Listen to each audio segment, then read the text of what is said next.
real revolutionary right now. Like, wow. Support this man, Black media. He makes sure that our stories are told. Thank you for being the voice of Black America, Roland. Stay black. I love y'all. All momentum we have now, we have to keep this going. The video looks phenomenal. See, this difference between Black Star Network and Black-owned media and something like CNN. You can't be Black-owned media and be scared. It's time to be smart. Bring your eyeballs home. You dig?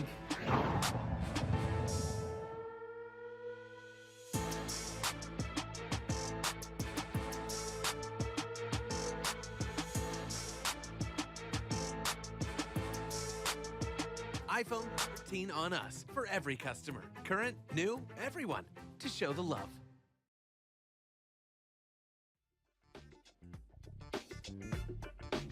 Friday, June 9, 2022. First of all, June 10th, 2022.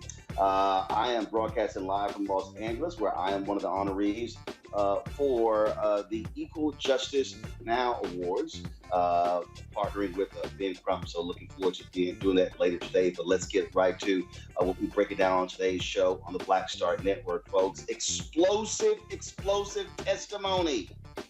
And on Capitol Hill last night, primetime address, 20 million people watched it as Democrats and Republican Liz Cheney laid out the role that Donald Trump played in instigating, leading the insurrection, the attempted coup to overthrow the results of the 2020 election.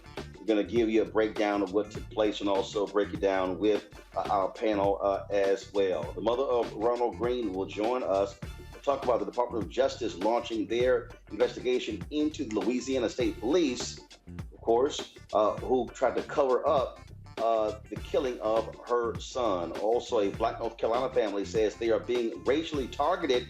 2 homes belonging to the Judge family have been burned down. We'll talk to a family member about that situation. Plus, Marines getting their first Black 4-star general. And Jamaicans are moving forward with kicking Queen Elizabeth to the curb. She will no longer be the head of government for Jamaica. Folks, it's time to bring the funk. I'm Roland Martin Unfiltered, streaming live with Black Star Network. Let's go. He's got it. Whatever the biz, he's on it. Whatever it is, he's got the scoop, the fact, the find. And when it breaks, he's right on time and it's rolling. Best believe he's knowing. Putting it down from sports to news to politics. With entertainment just for kicks, he's rolling. It's on go, y'all. It's Roland Martin, yeah. Rolling with Roland now. He's funk, he's fresh, he's real, the best, you know he's Roland Martin now.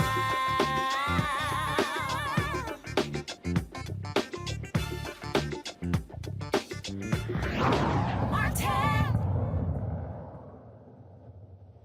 I'm from a part of the country where people justify the actions of slavery, the Ku Klux Klan, and lynching.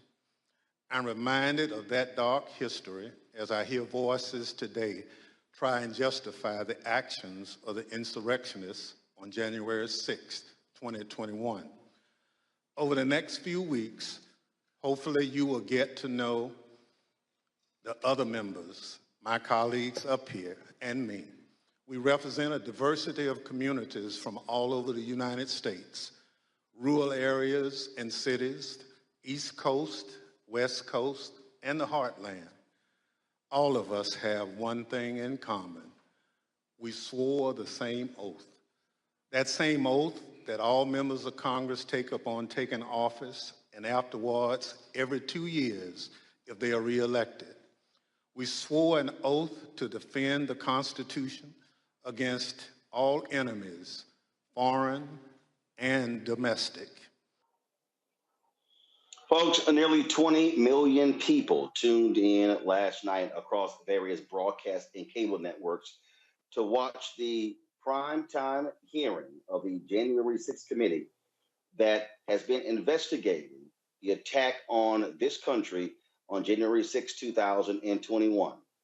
It was unmistakable in listening to Chair Benny Thompson of Mississippi listening to Congresswoman Liz Cheney from Wyoming as they methodically laid out exactly what took place on January 6, 2021, who was at fault, and who specifically was the one who was leading this effort, and that was Donald Trump. Congressman Thompson said point blank that this was an attempted coup, an effort to stop the peaceful transition that has always been the hallmark of American democracy since its founding.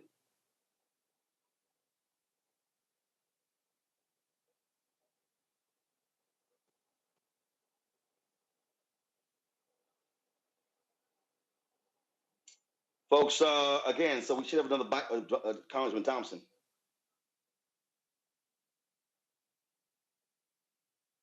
All right, folks, we're going to play some more videos. So the committee also released new videos and evidence from the deadly Capitol assault.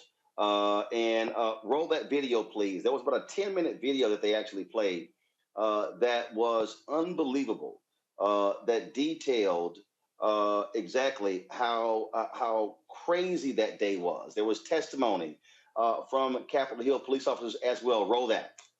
For themselves. But it's going to happen. Something's going to happen. Who's free? Our streets! Who's free? Our streets!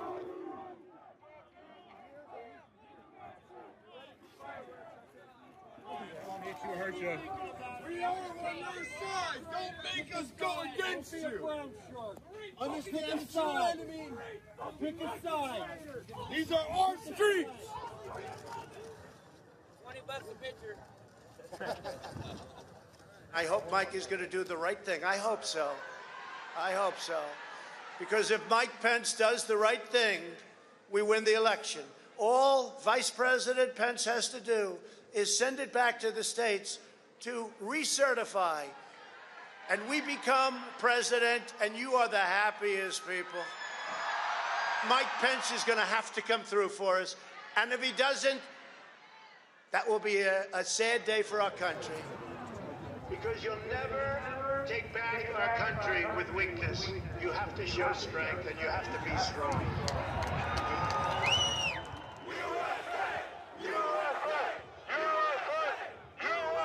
Cruiser 50, it does look like we're going to have an ad hoc march stepping off here. There's a crowd surge heading east. We love Trump! We love Trump! We love Trump! We love Trump! We love Trump! We love Trump! We love Trump! Mike Pence, I hope you're going to stand up for the good of our Constitution and for the good of our country.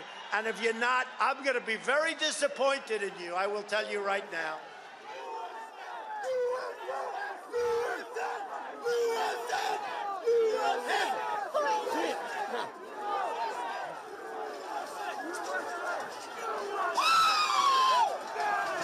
Get back, ladies! Get back, ladies!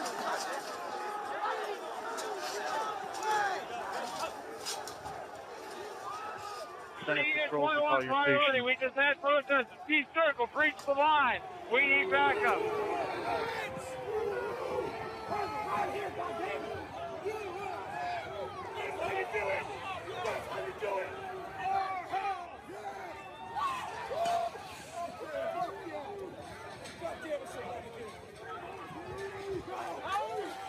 Madam Speaker, the Vice President and the United States Senate.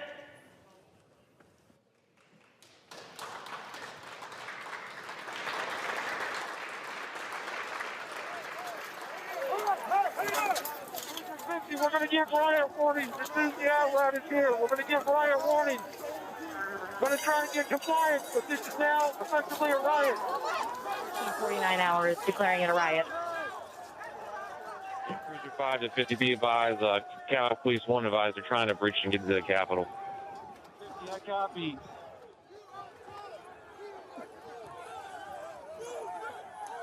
Hold the line! Hold the line! Hold the line! Hold the line! Break the line! 42, we're about 5 miles out. We're trying to make our way through all this.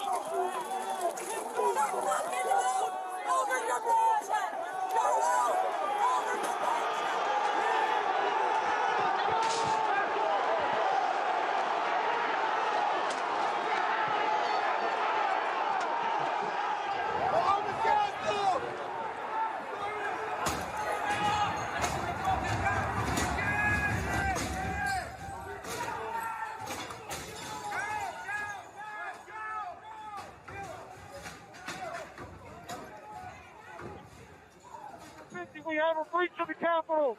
Breach of the Capitol to the upper level. Be advised, they're requesting additional resources on the east side as they've broken into that window and they're trying to kick it in.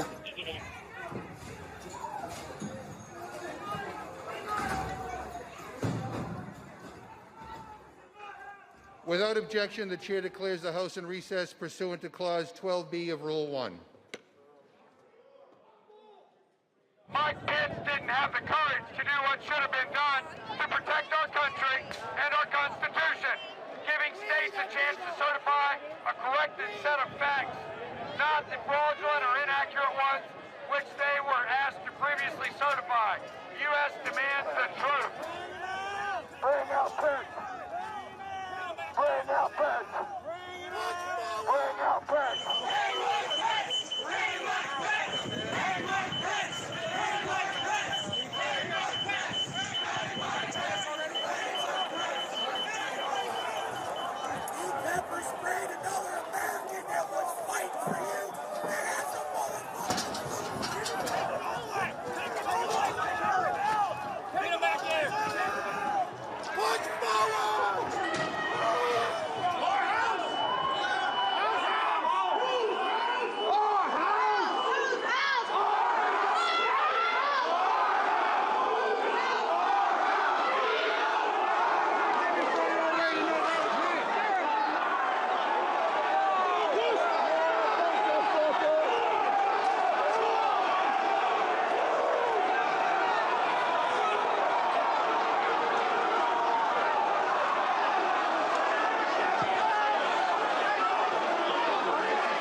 We're gonna get too many fucking people here. Look at this fucking vantage point, man. We're fucked.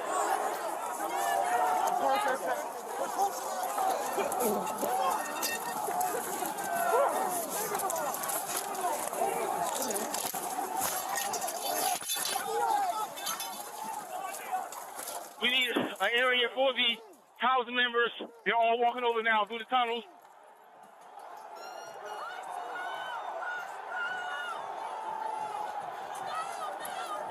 We're trying to hold the upper deck. We're trying to hold the upper deck now. We need to hold the doors of the Capitol.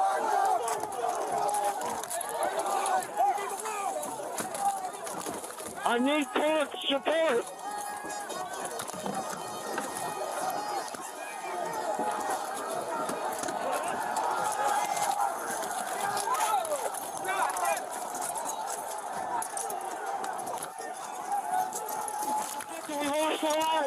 We lost the line. All MPD, step back. All MPD, step back up to the upper deck. All MPD, step back to the upper deck. ASAP.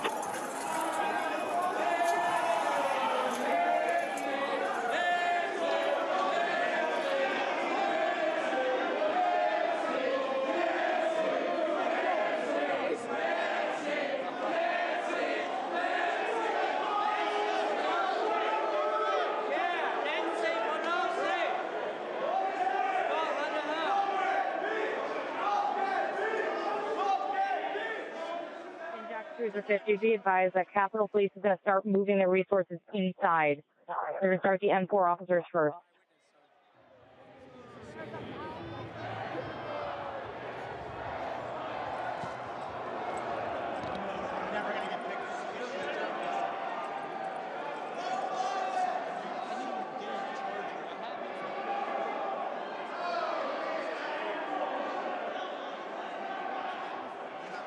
Okay, H208 with 4 members. The door's barricaded. There's people flooded the hallways outside. We have no way out. In fact, officers still remaining on the House floor, on the third floor, to use the subways themselves. It's time to evacuate so we can secure the members on the other side. Copy. It's up to us people now, the American people. What are you ready to do? One more time. What are you ready to do? And whatever it takes, I'll lay my life down if it takes. Absolutely. That's why we showed up today. Bring her out! Bring her out here! Hey! We're coming in if you don't bring her out! Fuck you, you son of a bitch!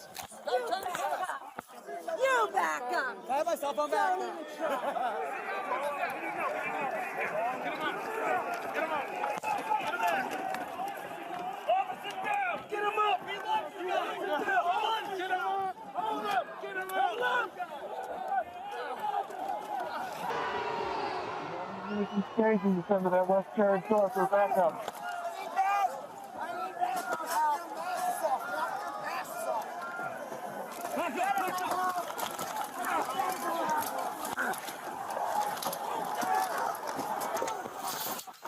They were peaceful people. These were great people. The crowd was unbelievable. And I mentioned the word love, the love in the air. I've never seen anything like it. Congresswoman Liz Cheney made it perfectly clear to Republicans that they must own their involvement in this attempted coup. In our country, we don't swear an oath to an individual or a political party. We take our oath to defend the United States Constitution, and that oath must mean something. Tonight, I say this to my Republican colleagues who are defending the indefensible. There will come a day when Donald Trump is gone, but your dishonor will remain. Tonight and in the weeks to come, you will see evidence of what motivated this violence, including directly from those who participated in this attack. You will see video of them explaining what caused them to do it. You will see their posts on social media. We will show you what they have said in federal court. On this point, there is no room for debate. Those who invaded our Capitol and battled law enforcement for hours were motivated by what President Trump had told them, that the election was stolen and that he was the rightful president. President Trump summoned the mob, assembled the mob, and lit the flame of this attack. You will also hear about plots to commit seditious conspiracy on January 6th, a crime defined in our laws as conspiring to overthrow, put down, or destroy by force the government of the United States, or to oppose by force the authority thereof. Multiple members of two groups, the Oath Keepers and the Proud Boys, have been charged with this crime for their involvement in the events leading up to and on January 6th. Some have pled guilty. The attack on our Capitol was not a spontaneous riot. Intelligence available before January 6th identified plans to, quote, invade the Capitol, occupy the Capitol, and take other steps to halt Congress's count of electoral votes that day. In our hearings to come, we will identify elements of those plans, and we will show specifically how a group of Proud Boys led a mob into the Capitol building on January 6th. Tonight, I am going to describe for you some of what our committee has learned and highlight initial findings you will see this month in our hearings. As you hear this, all Americans should keep in mind this fact. On the morning of January 6th, President Donald Trump's intention was to remain President of the United States, despite the lawful outcome of the 2020 election and in violation of his constitutional obligation to relinquish power.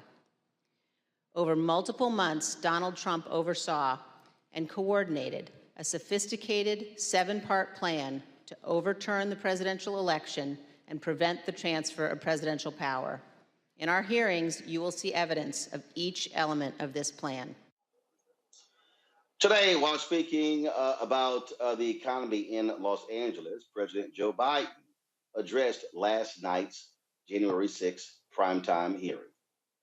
The insurrection on January 6th, one of the darkest chapters in our nation's history. A brutal assault on our democracy, brutal attack on law enforcement, some losing their lives, and we heard about it last night again. It's important to the American people to understand what truly happened and to understand that the same forces that led January 6th remain at work today. It's about our democracy itself. We have to protect our democracy. I know it sounds corny to say it. We're all raised in school. Democracy, every generation has to protect it. I have to admit to you, I never thought that it was going to be this straightforward a challenge before. The rule of law matters in democracies, and we're seeing how the battle for the soul of America has been far from won. During last night's hearing, they showed text messages from Fox News personalities Sean Hannity and Kayleigh McEnany the former press secretary for Donald Trump. That didn't sit too well with the folks at Fox. They, of course, didn't cover the hearing. And in fact, today on Outnumbered, with Kaylee's a co-host with Harris Faulkner and others, they didn't even bring up the hearing. But you call yourselves a so-called news organization and you completely ignore this huge story. By the way, 20 million people watched the hearing last night across the various networks.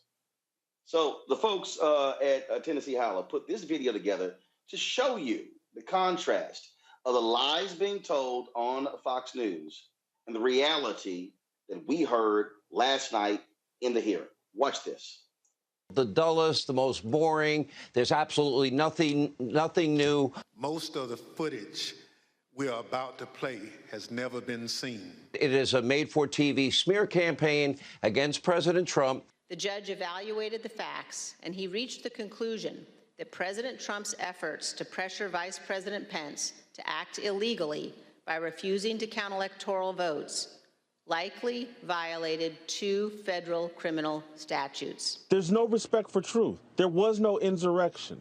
There was a riot, a small one, that got a little bit out of hand. Leaders on Capitol Hill begged the president for help, including Republican leader McCarthy, who was, quote, scared, and called multiple members of President Trump's family after he could not persuade the president himself. But this was not an insurrection. And whatever it takes, I'll lay my life down if it takes. Absolutely. That's why we showed up today. The whole thing is insulting. In fact, it's deranged. And aware of the rioters' chance to hang Mike Pence, the president responded with this sentiment, quote, maybe our supporters have the right idea. Mike Pence, quote, deserves it.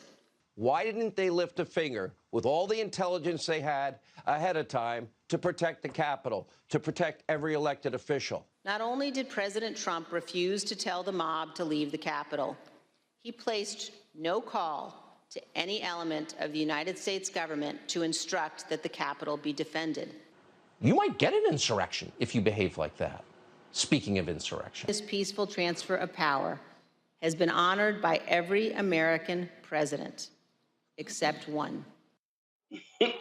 I absolutely love how those folks can just sit there and lie. And what an idiot Jason Whitlock is. I mean, first of all, you know you don't have any credibility if the one person you want to call for analysis about January 6th is Jason Whitlock, truly one of the dumbest people in America. Let's talk about this with Melanie Campbell. She is the president and CEO of the National Coalition on Black Civic Participation for Washington, D.C. Also joining us is Kelly Bethea, communications strategist, Michael Imhotep, host of the African History Network, Terrain Bailey, attorney. Glad to have all 4 of you with us. Melanie, I want to start with you. We laid this whole thing out. First of all, it was an incredible 2-hour hearing. Just your assessment of what you heard and saw last night. Well, Roland, clearly, first of all, I think that, first of all, I'll give you a shout out. Heard you about getting that award. I want to stop before I don't get a chance. Well deserved. But at the end of the day, I think what was most riveting to me was actually the videos where you could really feel the riot, the insurrection. We saw tapes before and we thought we had seen the worst of it, but you could feel that what was happening in a very different way by the fact that the documentarian was able to actually to show that, and they were in the midst of the bowels of that riot. And it just did something to everyone that I spoke to said the same thing today. But I think what Congressman Thompson and did with the hearing last night really just makes it clear. Donald Trump is responsible for trying to overthrow the government of the United States so that he can stay in power. And the question, and also the teasers to let us know that more is coming for those Congress people who, some of them were definitely involved in it as well. We know about the Proud Boys and all of that, but there were also Congress people involved. Well, what was interesting in the testimony terrain, to hear them say that Republican members of Congress sought out pardons for their action on January 6th. They even named Congressman Scott Perry. He tweeted, "Oh, he never did such a thing." But for them to actually name check him says they've got the proof. They absolutely have the proof against every congressman who participated in any part of that insurrection, that attempted insurrection that day. What I find amazing is the ongoing attempt to gaslight America. And particularly when I watched Fox News at the same time that I was watching the hearing, and it was like living in two alternate universes. And they clearly wanted to distract their viewership and say, this is not happening. Everything else that's happening in the world is not real. What we're putting on Fox News right now is real. So they do have these congressmen, they have their staffers, right where they want them. So they have enough evidence to go forward. It's clear that they're establishing that Donald Trump led this insurrection. He encouraged this insurrection with the assistance of many of the GOP leaders in D.C. And it's really sad that this is where we are as a country, listening to this new footage where you can actually hear the Capitol Police and their commentary, and as they were observing it and experiencing it, it was heart-wrenching for them to understand that they knew they were outnumbered, but they still stood there and they did their jobs. It was amazing. Those are true American heroes. Kelly, Harry Dunn was one of the officers who has consistently spoken out, and here's what he had to say last night. Today just confirmed my opinions and my suspicions about what happened. It's no longer my opinion to say that Donald Trump did not help us. It's no longer my opinion that is in fact. I didn't know that Mike Pence was emphatically pleading to stop it. I didn't know that, so that just makes it even more disheartening that help didn't come, because you got the number 2 powerful person in the world saying stop it, and number 1 is not. So that's just a little disheartening. So his job is to protect this country and to protect us, and he did it. And I just, this alternate reality Terrain talked about, Kelly, is just amazing when these so-called people who always scream back to blue, where were y'all defending the cops on January 6th? We see what's going on here, Kelly. They know what he was doing, and they know that they were also complicit in this attempted coup. First and foremost, I just have to give a shout to Harry Dunn. He is actually a really good friend of mine. And when the insurrection happened, as someone who knew him as a friend, to know that he was in such danger that day scared me and our mutual friends endlessly. And every time we see that footage, all of us just get so angry on behalf of someone who is such a light to this world, both at his job and in his personal life. So I just wanted to say that on the record. Like, he's an amazing human being across the board. But that said, the vitriol that he has received, he and other police officers who have been speaking out at these hearings, the vitriol and the hatred that they have received, not just from the Republican Party, but, dare I say, some people in their own ranks who just do not align themselves with just how grave and dangerous that day was. They are heroes in more ways than one. And the fact that they are going through this, while commendable and heroic, it makes me so angry. The fact that even their brothers and sisters in blue on both ends of the aisle aren't necessarily as supportive as they could be.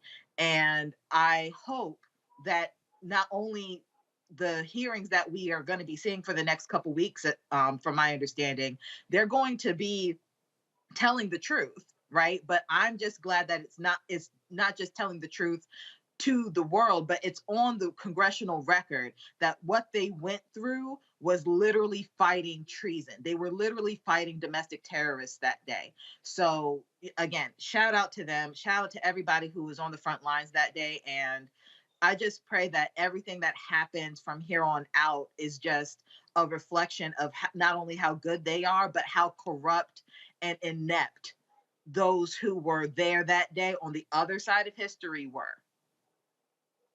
Michael, Trump's Secretary General Bill Barr testified before the committee, and they actually opened up the hearing with this comment from him that pretty much laid the groundwork for everything we heard over the next 2 hours. No, just what I've been through. I had 3 discussions with the president that I can recall. One was on November 23rd, one was on December 1st, and one was on December 14th. And I've been through sort of the give and take of those discussions. And in that context, I made it clear I did not agree with the idea of saying the election was stolen and putting out this stuff, which I told the president was bullshit. And you know, I didn't want to be a part of it, and that's one of the reasons that went into me deciding to leave when I did. I observed, I think it was on December 1st, that, you know, how can you can't live in a world where the incumbent administration stays in power based on its view, unsupported by specific evidence, that there was fraud in the election. I mean, Michael, by putting that out there first, I mean, this is the guy who did everything to protect Donald Trump with the Mueller report. And this was important just to methodically lay the facts out. Exactly. And keep in mind, Attorney General William Barr also resigned about a month before Trump left office as well. Okay, and that was one of the reasons why, because he disagreed with Trump. You know, I watched the whole thing yesterday, Roland. I watched the hour of the preview on MSNBC. I watched the whole hearing. Then I watched the analysis afterwards. Yesterday was fantastic. Documentarian Nick Quested did a fantastic job. I've been reading through articles about this, and I knew that this was the type of information that was coming, because I've been following the investigations they've been doing. There's been over 1,000 people they've interviewed. They reviewed over 140,000 documents. So I wasn't pressing the committee. I knew this stuff was coming. Now, this coming Monday, they're going to break down. They're going to go through and systematically dissect the big lie. That's what's coming this Monday. So this was fantastic. A lot of new evidence came out, footage we had not seen before. People around Trump who told him, no, you lost, you're lying, etc. Attorney General William Barr. We saw Ivanka Trump, and we saw that she believed William Barr. We saw, Scott Perry pursuing a pardon, but also they're inviting Scott Perry to come testify. They say, well, if you disagree with our findings, you can come testify under oath.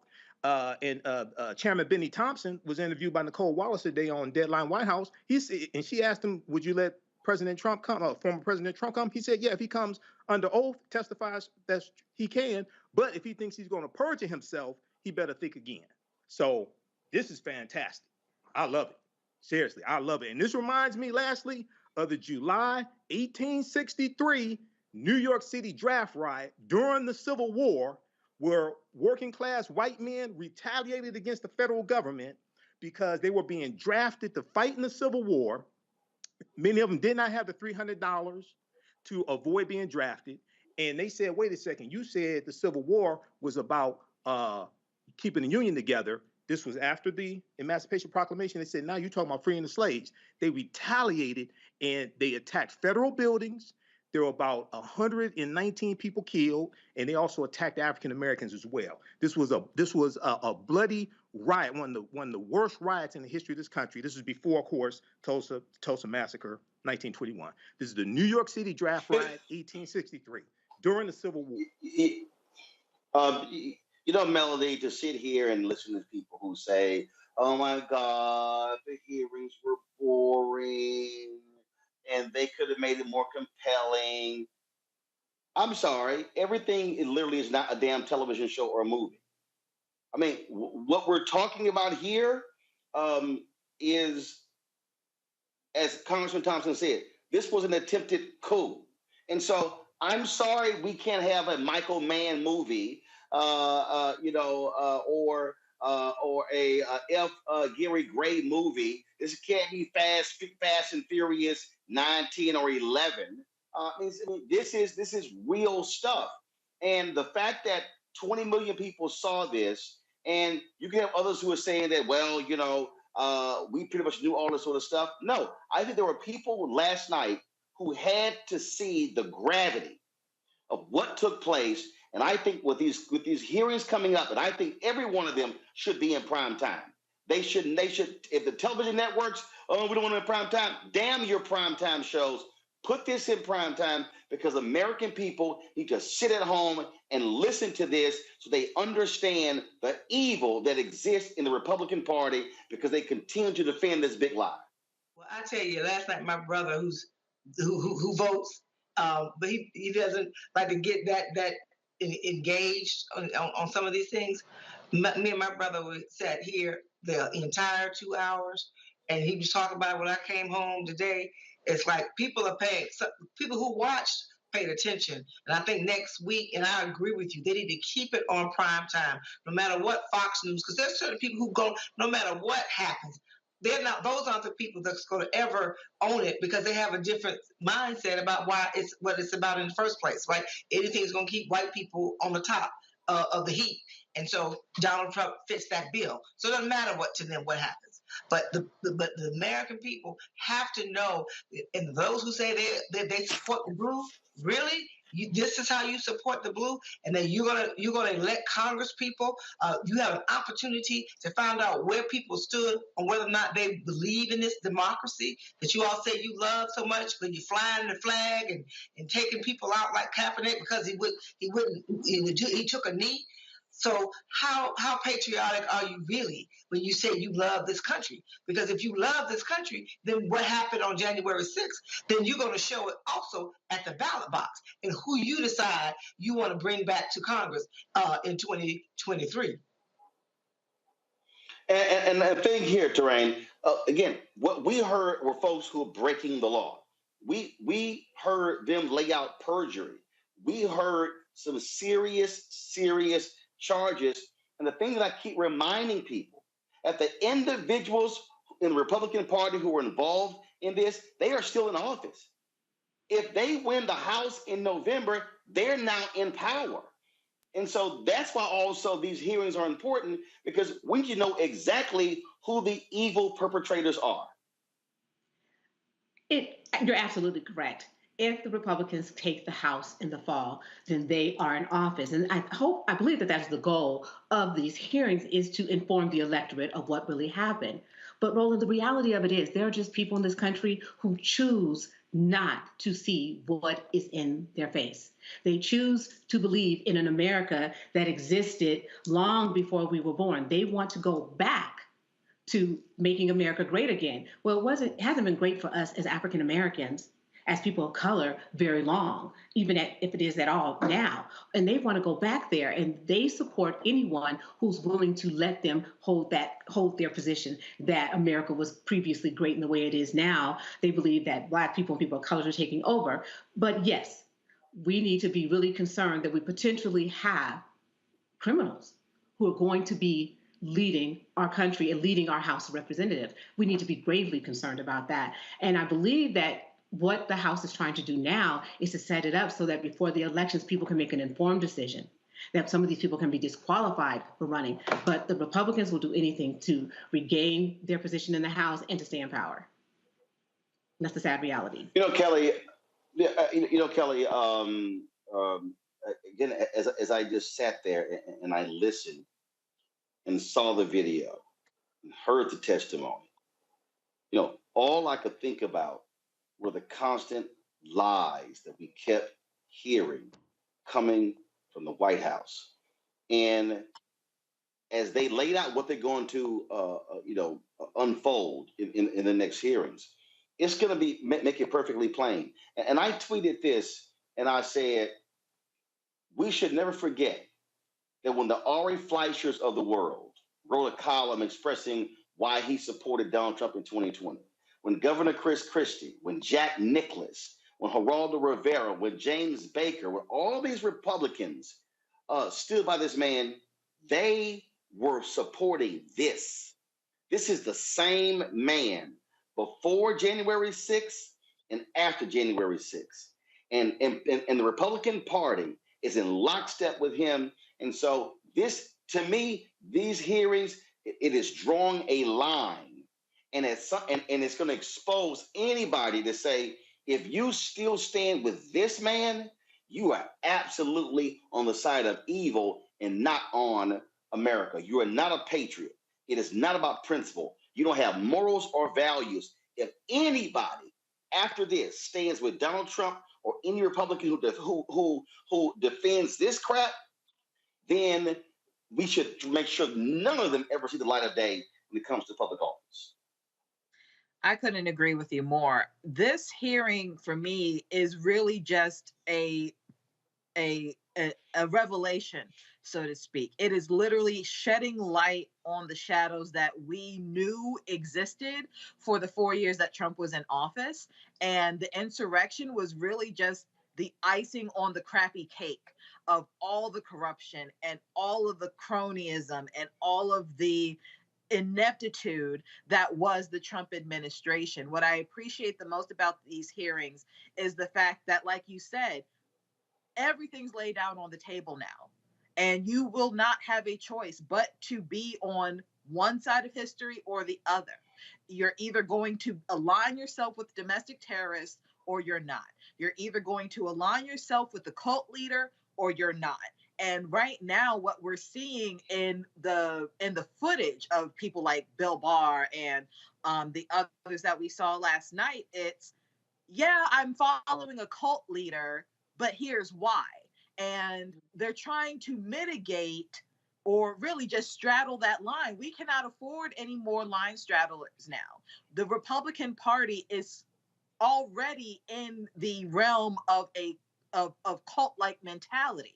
So again, like, either you're going to align yourself with this or you're not. And what the hearing is doing is showing you exactly who's on the right side of history. Like, you are seeing who in the Trump administration and others are going to be considered domestic terrorists and who are actually going to be considered patriots. Now, the American people can do with that what they will. Hopefully they open their eyes to the crap that we've been going through, but at least now it's on the record. At least now it will be nothing but willful ignorance from here on out. You cannot say that you didn't know because it's been in your face now this entire time. And that's it, Michael. I mean, there are no more excuses. And this is where we get to say who you with. Who you with. Because if you continue, when the Jim Jordans of the world and the Kevin McCarthy's keep saying, oh, this committee, they're illegal. See, that's all hype. No. You now have to explain away, Kevin McCarthy, the video of your staff scurrying out of the office as they were coming. So you call the committee illegal, yet your staff was scared for their lives on that same day. In fact, if I'm with his staff, I could not work for that man after what he has been doing, trying to discredit this hearing. I mean, sorry, this committee. Well, Kevin McCarthy was calling the White House trying to get Trump to call off his goons, trying to get Trump to call off his domestic terrorists. This is how spineless these Republicans are. These are traitors. This is how spineless these people are. And this is it. This is an example of how elections have consequences, because the reason why Benny Thompson is chairman of that committee is because people went out and voted, especially African Americans, and Democrats have control of the House. Okay. Now, also, when you talk about these traitorous Republicans, we have to keep in mind, when we look at how they vote, they consistently vote against our own interests. And just a couple of weeks ago, all the Republicans, except for one, Adam Kinzinger, all of them voted against the Domestic Terrorism Prevention Act in the House of Representatives. I wonder why. Because if the Domestic Terrorism Prevention Act passes and 47 Republicans in the Senate voted against it as well, that was going to specifically target domestic terrorists, neo-Nazis and white supremacists, and they know their asses will be busted. This is why every last one of those traitors, keep in mind, 147 of those traitors voted not to certify the 2020 presidential elections. 139 in the House, and I think it was 8 in the Senate. All those traitors have to be dealt with. All of them have to be voted out of office, and then hopefully they'll be prosecuted to the fullest extent of the law. And, you know, treason is defined by Article 3, Section 3 of the U.S. Constitution, and we know what the penalty for treason is also.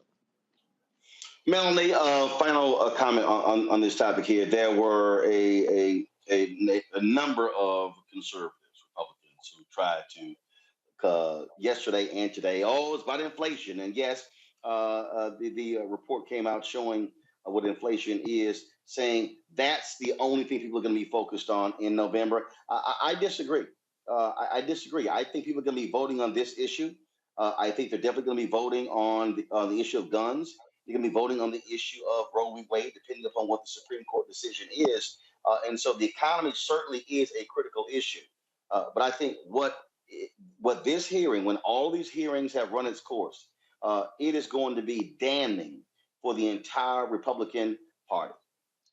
I agree, Roland. I think what's going to be important for us over this summer is to keep our people focused and getting all that information and connecting the dots, that we do have the power to change this. With all of the things that are coming at us, we still have the power, and that we cannot relinquish it. And we have to challenge our friends in the progressive movement to put resources in place now. They're gonna put that weight on us to try to save America once again. Take care and get busy now. You cannot turn this around in 60 days. Come September, talking about, it's time, oh my God, we're in trouble. No, now is the time so people can connect those dots. And I'm with you and everyone on this show. The bottom line is that the same people who don't want voting rights, the same people who don't want women to have a right to control our own bodies, same people who were trying to make sure that we can't even talk about Black history in the schools, are the same people who are okay with what happened on January the 6th and more. And those same people who won't pass common sense gun safety in this country. Because at the end of the day, it's all tied back to white nationalism, and that the browning of America, the blackening of America, has had some folks will do anything, including destroying this democracy, in order for them to stay in what quote unquote control. Again, I look forward to these hearings, and we certainly hope people continue to pay attention, because democracy is certainly at stake. Melanie Campbell, we certainly appreciate it. Thanks a lot. Thank you. Thank you, Roland.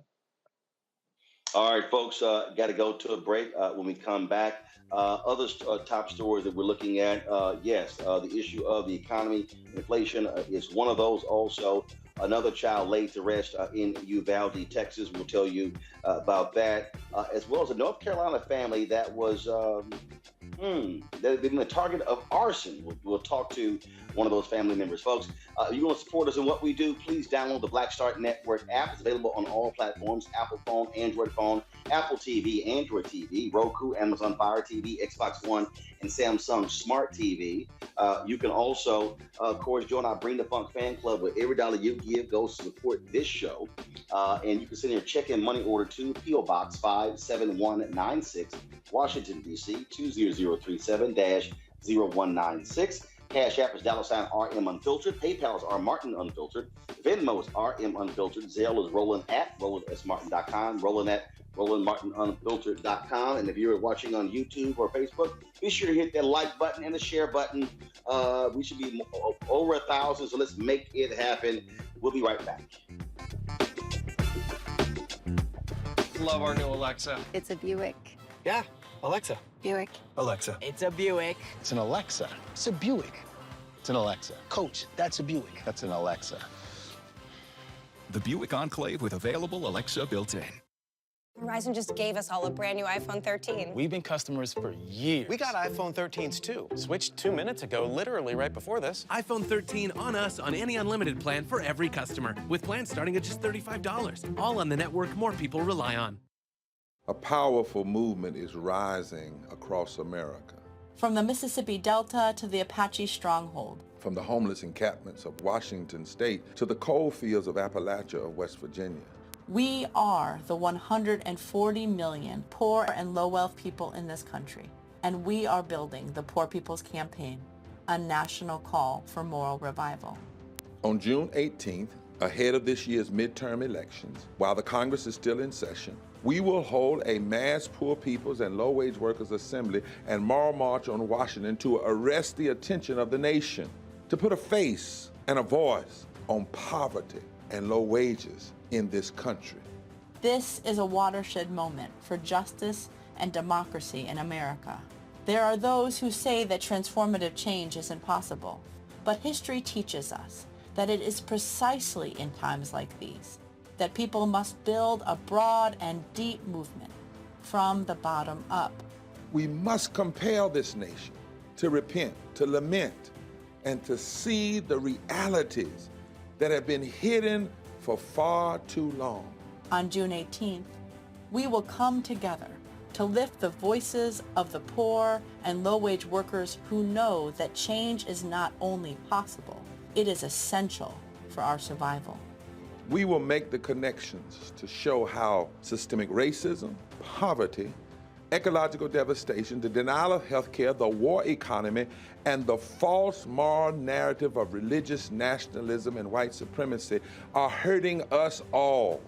We will show the nation the faces of Americans who cannot afford to go back to normal. We will detail the policies that can move us toward a society that works for everyone. And we will pledge to go home and build power for transformative change in this year's election and for years to come. Because the question should have never been, how much will it cost to address poverty? The real question is, how much is it costing us not to? Somebody's been hurting our people. It's gone on far too long. And we won't be silent or unseen anymore. Join us in D.C. on June 18th. Build with us for a third reconstruction in America. Visit poorpeoplescampaign.org.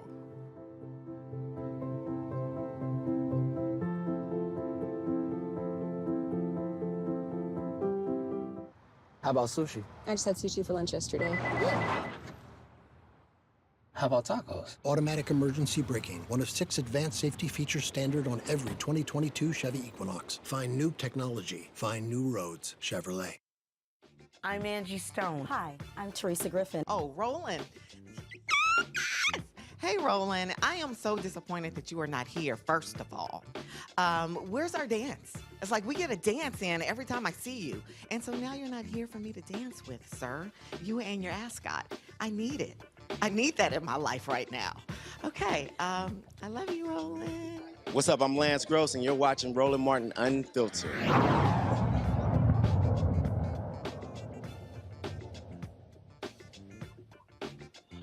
A black family in North Carolina has to rebuild 2 of their homes that were destroyed by arson. The Judge family, very much involved in community service and social activism in Duplin County, believe they are being targeted because of their race.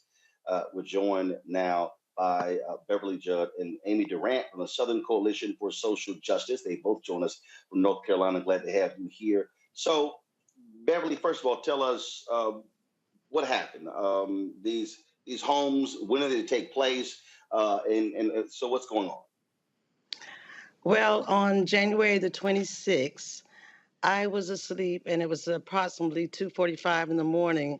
I was awakened by the sound of loud crackling and realized that I was in the home alone because quite often my grandkids or my kids are there with me.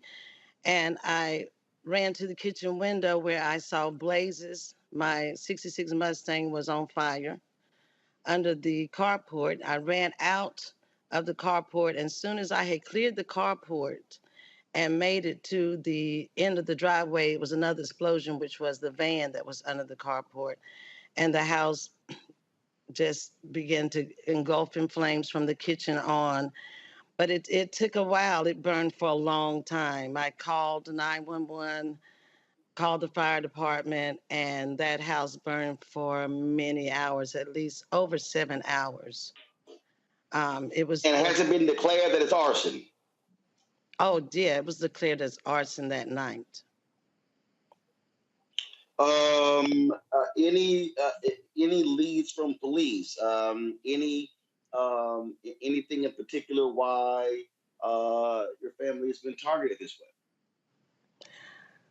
Well, we've been asked numerous questions, but we haven't received any leads as of yet. We haven't received a lot of information from the police. We have been asked different questions, and every time there's a press conference, interesting enough, I get calls then expressing their concern. But as of yet, it seems like the investigation has basically gone cold. And at later date, I moved all my things, the little things that were left that I had in the house, into my daughter's home. And a couple of months later, it was almost like a repeat. Her house was torched, her vehicles were torched. However, the response was quite different. The house was put out expeditiously, and the children were in the home sleep just like I was asleep, and my daughter was in the home sleep just as I was asleep. However, they got out just as I did, but they were met with a lot more compassion, and the fire was put out much quicker. Amy, what do you think is going on here? Well, I think it's clear that the family is being targeted, and we don't know why yet. We wish we had more information at this point, but the stories that I've heard about the law enforcement reaction in Duplin County have been very concerning, to say the least. Now, as Beverly mentioned, the reaction in Jacksonville has been slightly different, and there are now more eyes on the situation. So if the same person is responsible, which we believe the same person is responsible for both arsons, then hopefully we can get some more information now. What do you hope, what role can the public play in this? My hope sorry, go ahead, Beverly. Well, I just want people to start speaking up. I don't want this hate tactic to bring a fear that will keep people from speaking up and telling their stories and what's going on, because it has to change. I don't want them to be riddled with fear. I plan to move back to the property, and I want to feel safe. And I want the people who live in that county to be able to feel safe instead of to go through the torture that I went of hours and hours of watching my house burn and my mother's house burn, my family's house burn to the ground. Amy, go ahead. I completely agree with what Beverly had to say, and I'll also add that the Southern Coalition for Social Justice has been working very closely with local NAACP leaders on this, and that NAACP leaders have heard from other community members that other Black families in Duplin County have experienced, not to the extent that the Judge family has, but has experienced similar responses from law enforcement when they've been the victims of crime. All right, then. If people have any information or if they can assist, is there a website? Is there anything set up there, Rebecca? Or Amy? Yes, there is a website. So our website, the Southern Coalition for Social Justice, has a section that's dedicated to this issue, so they can go to our website. Beverly, is there anything you'd like to add to that? I would just like to encourage people to speak up and to know that we are, in fact, going to rebuild. And I appreciate the support of the churches and the community that have been supportive to us, and to know that we are appreciative to them and that we're going to help to build an economic strength in our community and help our other neighbors that are supportive and that want to feel protected. We are fighting for you as well as you are fighting for us and our support. And there are 2 GoFundMes. There's one for my home and my mother's home, family home, and there's also one for Aisha Bullock, my daughter's home. And that will be listed. I'm sure Amy can give information on that as well, that people can reach out and support. And I'd like to thank all of those that have supported with us thus far. All right, then. Beverly and Amy, we surely appreciate it. Thank you so very much. Thank you. You know, Terrain, what this story underscores is what continues to happen to African Americans in this country. When the Senate, when Rand Paul was holding up the anti-lynching bill, part of that is because the Republicans who did not want the notion of hate crimes to be expanded. And a lot of people, especially those people out here running their mouths saying, oh, we don't have any, anti-black, we don't have any legislation to protect black folks. Well, the James Byrd Act actually is part of that. Again, what happened after Buffalo was a domestic terrorism bill passed in the House. It's being stalled in the Senate. So you actually have those things there. But that's why the anti-lynching bill is important, because, again, things like this, hate crimes, fall underneath those bills.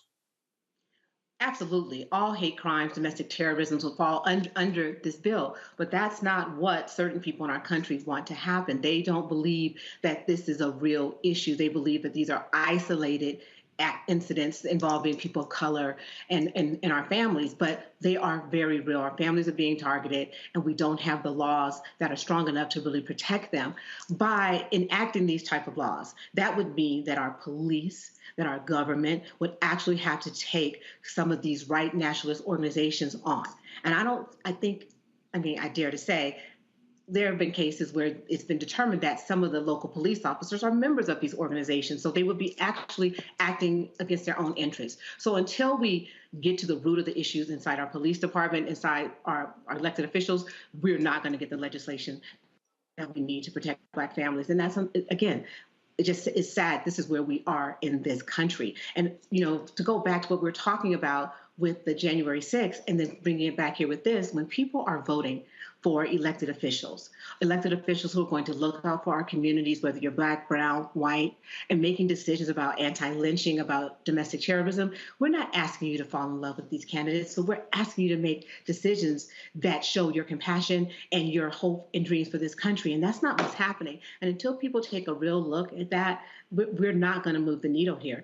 And it is about having more courageous conversations with our friends and our neighbors. I have a good friend here in Denver, Colorado, Regina Jackson, and she and one of her friends, they have this program called Race to Dinner, where they invite white women to host dinner parties with their other white conservative friends, and they seriously drill down. And that's what it's going to take, is us having these real courageous conversations so that we can get this legislation that we need to protect our families.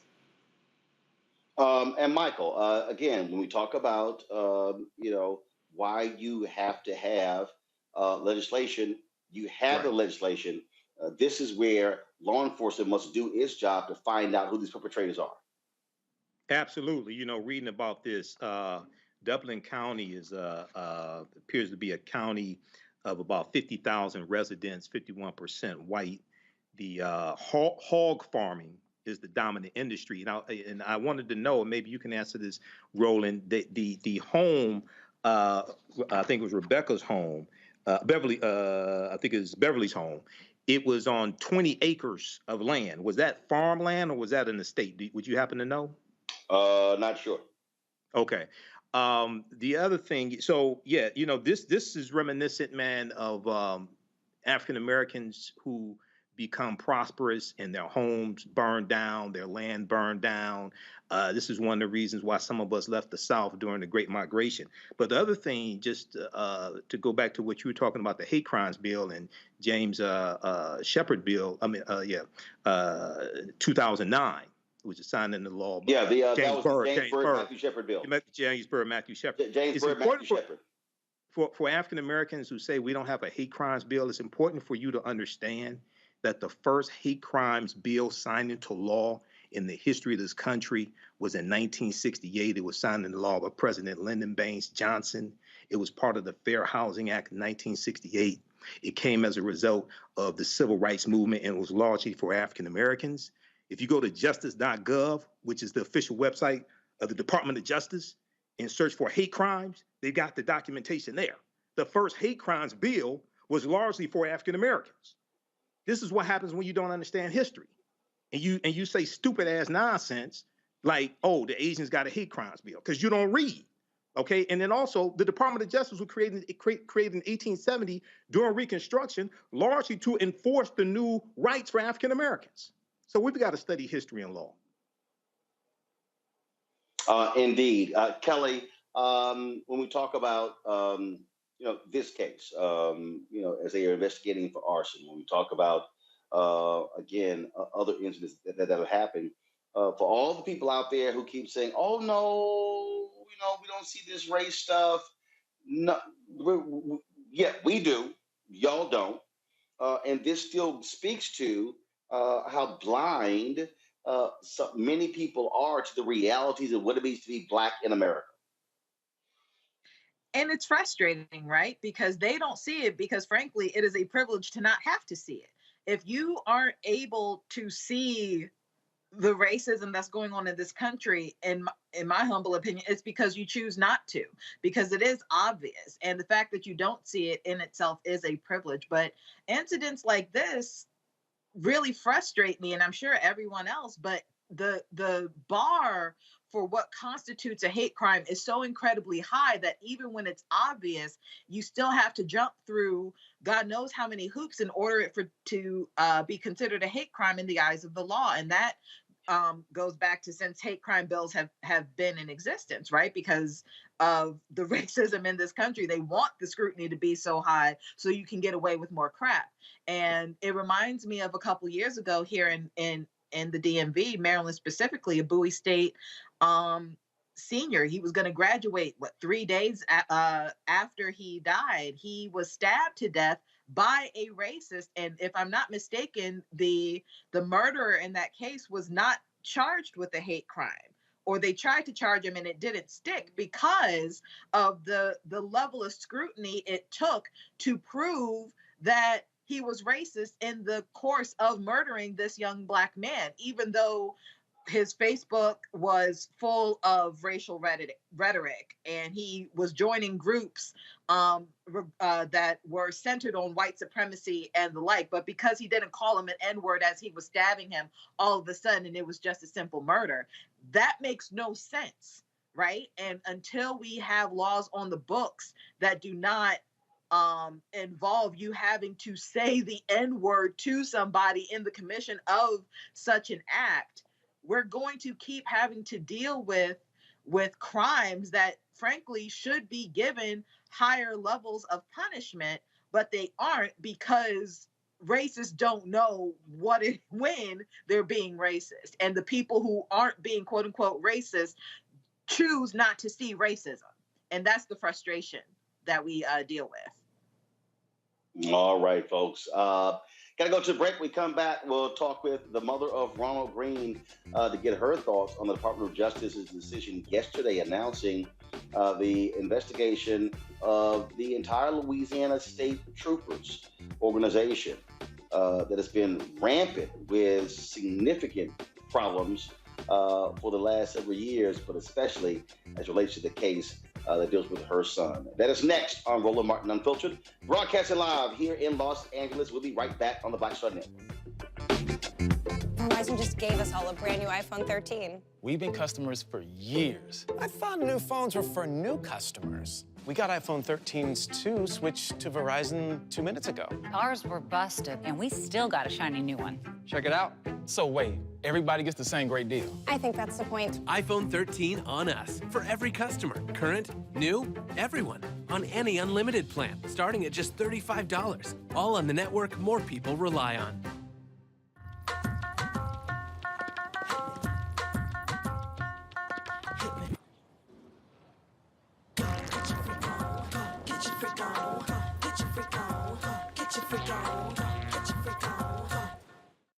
On a Next A Balanced Life with Dr. Jackie, we're talking all things mental health and how helping others can help you. We all have moments where we have struggles, and on this week's show, our guests demonstrate how helping others can also help you.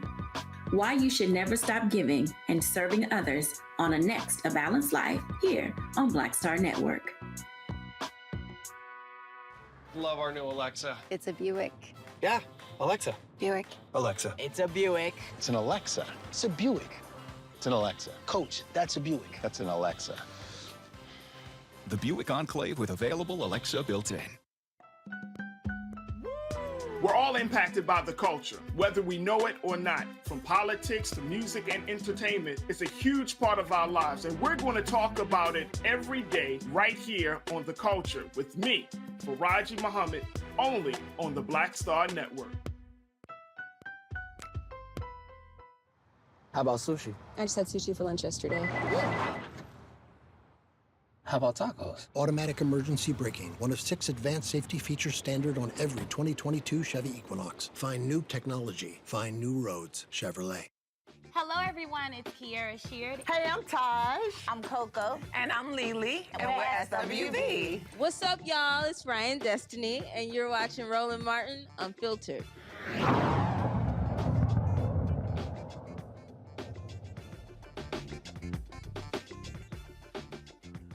The Louisiana State Police are now being investigated by the Department of Justice due to numerous cases of excessive force against Black men.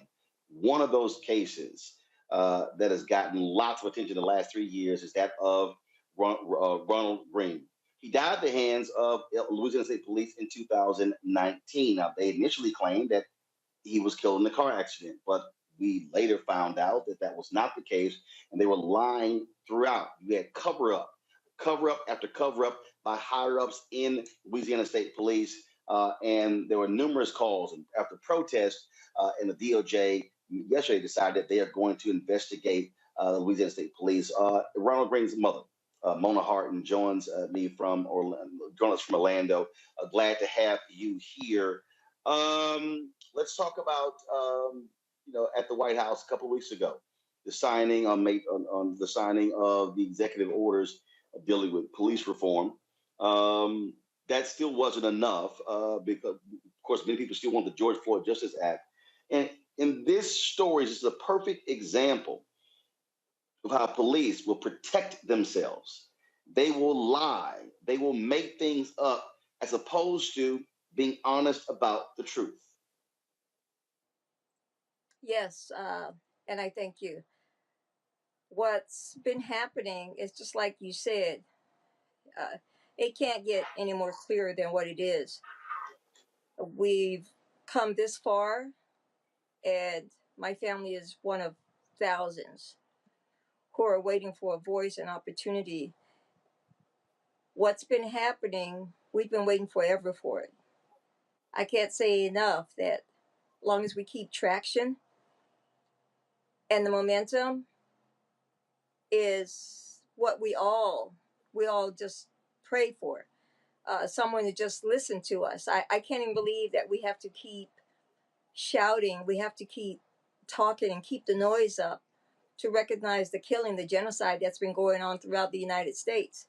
It angers me to speak on this level. What does it take to recognize the murder of a man? Any other time you recognize what's going on out there, but why is it that you have deaf ears and blind eyes to the killings of Black and brown communities?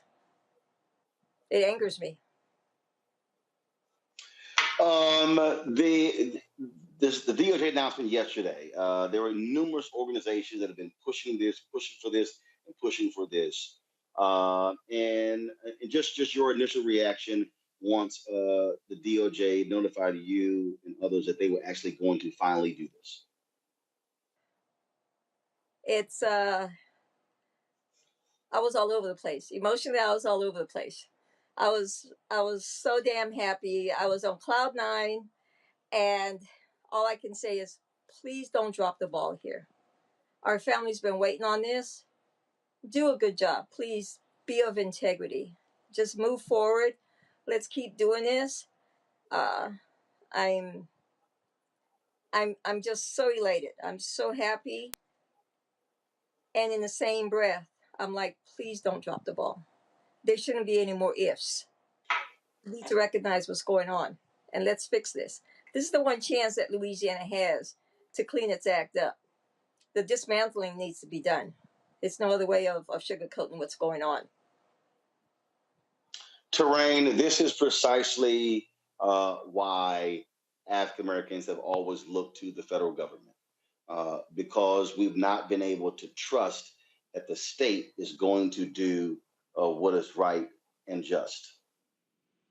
Absolutely.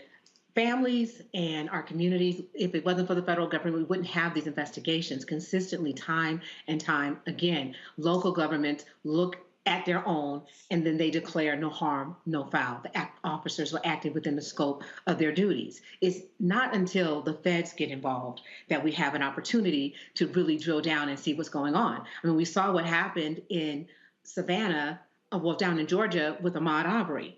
The local DA said no harm, no foul. There was no crime here. And then the feds started looking, other people outside of the town started looking, and absolutely a jury came back and found those men guilty. So I'm pretty ecstatic for the Greene family that they will have the opportunity to have someone look at what happened here with Ronald Greene and then try to make some systemic changes to address the racism and the brutality that people have been enduring at the hands of Louisiana police officers. I mean, you take a random traffic stop, we all have the opportunity, I know me, speed, run through a stop sign or do a California stop. That should not result in someone's death.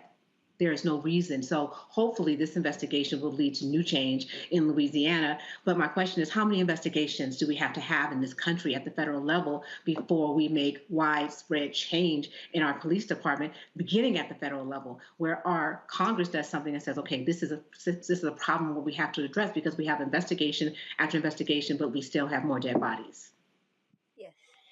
And Mona, on that particular point, that's what really they just straight lied as to what happened. I mean, they just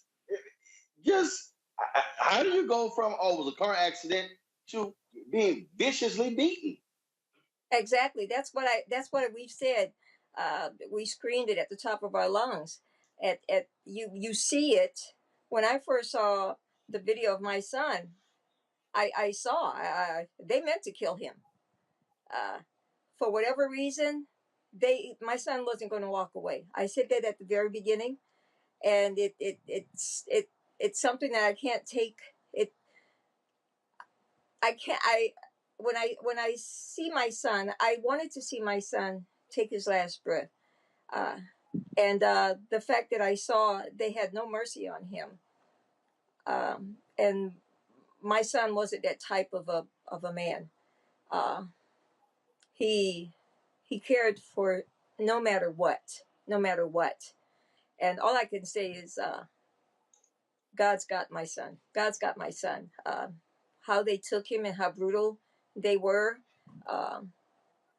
What makes me move forward is just knowing that he's with the Lord, and I have to think like that. I have to. But for what I'm doing here, there's no stopping. And I cannot sleep until I have justice on those that put their hands on my son and the cover up. It's just like you said. There's no other way you can paint this picture. You can't sugarcoat it. It shouldn't be sugarcoated. You shouldn't have to go through it piece by piece, dismantle it, just because there's a cover up here. There's a damn cover up. And every damn piece of it to be revealed. People need to pay. And until you make an example of those who has condoned this and continues to condone it, because it didn't start with Ronnie and it's been going on since Ronnie. And if we don't, and it's a shame that if we don't keep up the noise, they will squash it. That's the sad part. Everybody can go. Michael, I was downstairs. I was getting something to eat. And Ben Crump and some other attorneys stopped by, and we were talking, and we talked about the second-degree murder charge placed yesterday in Grand Rapids, and Ben said, "Well, people need to understand, public pressure made that happen." Yes. The reason the Department of Justice moved yesterday was because of public pressure. It was the protest there at State Capitol in Baton Rouge. It was a protest other places in Louisiana. It was Mona and the attorneys coming on this show and others. That's what it took. It took all of that energy for this to actually happen. Exactly, Roland. And first of all, my sister Mona, my condolences to you and your family. I hope you get full justice. I hope the officers are prosecuted to the fullest extent of the law and found guilty if the evidence proves that, which it looks like it does. Yeah, Roland, I watched the press conference yesterday. I knew charges were coming, second-degree murder charges. I knew charges were coming, and yes, the protests are part of it. The other part of it is voting the right people in the office to act, so you can push them to do the right thing. That's the other part of it.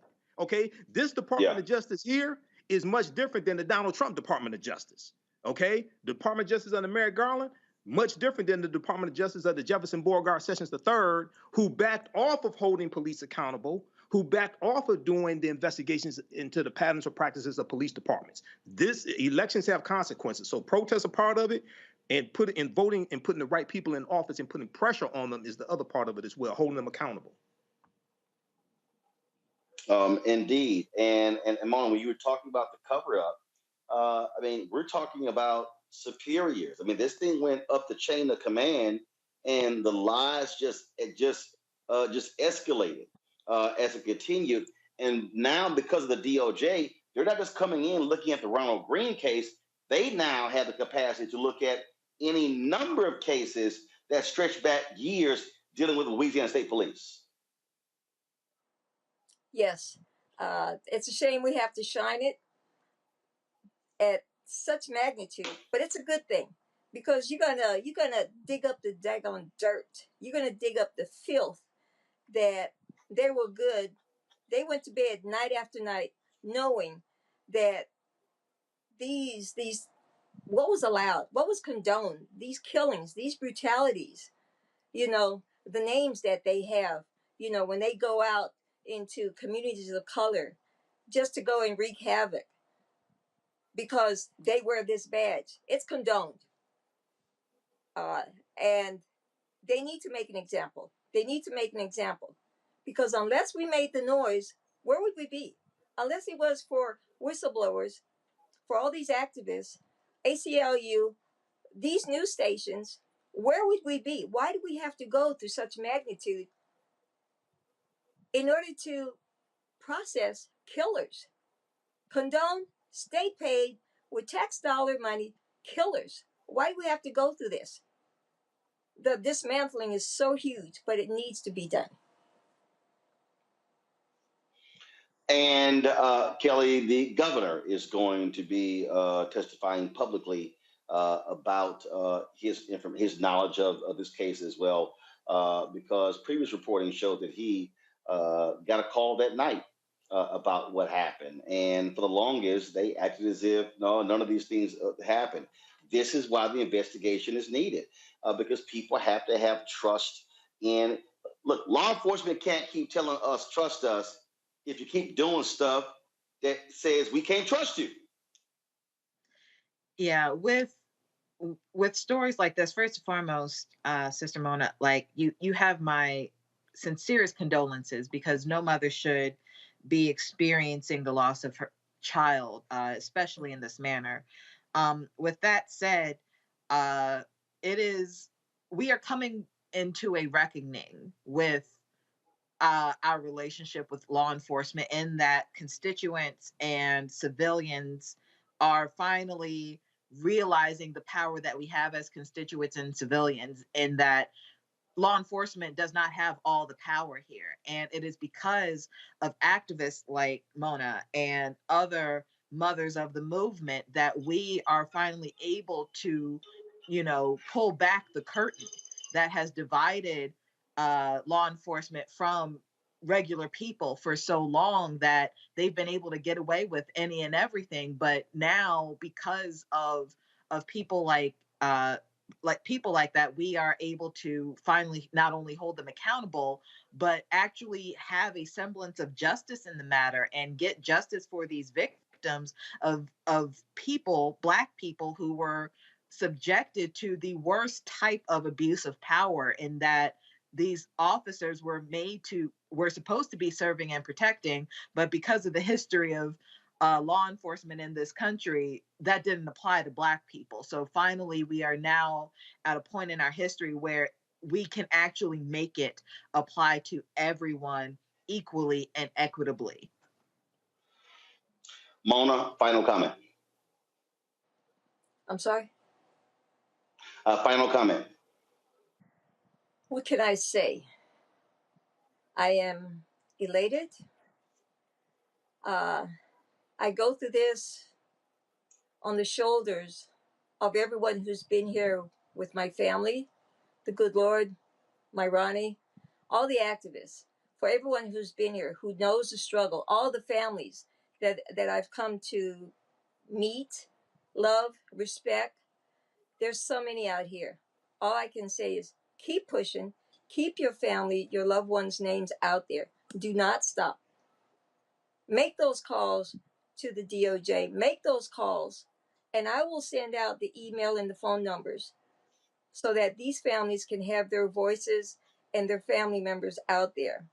All I can say is, please don't drop the ball. For those who are investigating this, you have a chance to fix this. Don't miss the opportunity. Thank you. Mona Harton, we surely appreciate it. Thank you so very much for always joining us, and we're going to ride this one out to the conclusion. Thank you. Thank you all so much. And I got to say one thing. I look forward to what Governor Edwards is going to say when his hearing comes up. And hopefully he won't say, I can't speak on that because of the investigation, the ongoing investigation. I hope that does not come next. Well, we all look forward to hearing what he has to say. Mona Harton, we appreciate it. Thanks a lot for joining us. Thank you. Folks, got to go to a break. We come back. We're going to talk inflation, the economy. What can Dems say or do to get people to understand what is happening? Are Republicans going to ride this to a huge wave election in November? We'll discuss that next right here on Roland Martin Unfiltered on the Black Star Network. Don't forget, folks, if you're on YouTube and Facebook, hit that like button. We want to hit 1,000 likes on YouTube. Let's go. It's way more y'all watching right now. We should easily, we just need 300 more. So hit the doggone button, y'all. What's taking so long? And of course, we want you to support us in what we do. So please download the Black Star Network app. That's Apple phone, Android phone, Apple TV, Android TV, Roku, Amazon Fire TV, Xbox One, Samsung Smart TV. You can also support us in what we do by joining our Bring the Funk fan club, where every dollar you give goes to support this show. See your check and money order to P.O. Box 57196, Washington, D.C. 20037-0196. The Cash App is $RM Unfiltered. PayPal is R Martin Unfiltered. Venmo is RM Unfiltered. Zelle is Roland at RolandSMartin.com. Roland at RolandMartinUnfiltered.com. I'll be right back from Los Angeles.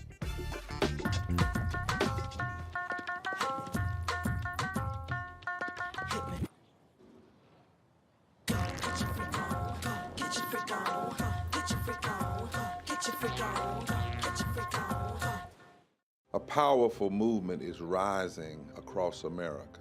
From the Mississippi Delta to the Apache stronghold. From the homeless encampments of Washington State to the coal fields of Appalachia of West Virginia. We are the 140 million poor and low-wealth people in this country, and we are building the Poor People's Campaign, a national call for moral revival. On June 18th, ahead of this year's midterm elections, while the Congress is still in session, we will hold a mass poor people's and low-wage workers assembly and moral march on Washington to arrest the attention of the nation, to put a face and a voice on poverty and low wages in this country. This is a watershed moment for justice and democracy in America. There are those who say that transformative change isn't possible, but history teaches us that it is precisely in times like these that people must build a broad and deep movement from the bottom up. We must compel this nation to repent, to lament, and to see the realities that have been hidden for far too long. On June 18th, we will come together to lift the voices of the poor and low-wage workers who know that change is not only possible, it is essential for our survival. We will make the connections to show how systemic racism, poverty, ecological devastation, the denial of health care, the war economy, and the false moral narrative of religious nationalism and white supremacy are hurting us all. We will show the nation the faces of Americans who cannot afford to go back to normal. We will detail the policies that can move us toward a society that works for everyone. And we will pledge to go home and build power for transformative change in this year's election and for years to come. Because the question should have never been, how much will it cost to address poverty? The real question is, how much is it costing us not to? Somebody's been hurting our people. It's gone on far too long. And we won't be silent or unseen anymore. Join us in D.C. on June 18th. Build with us for a third reconstruction in America. Visit poorpeoplescampaign.org.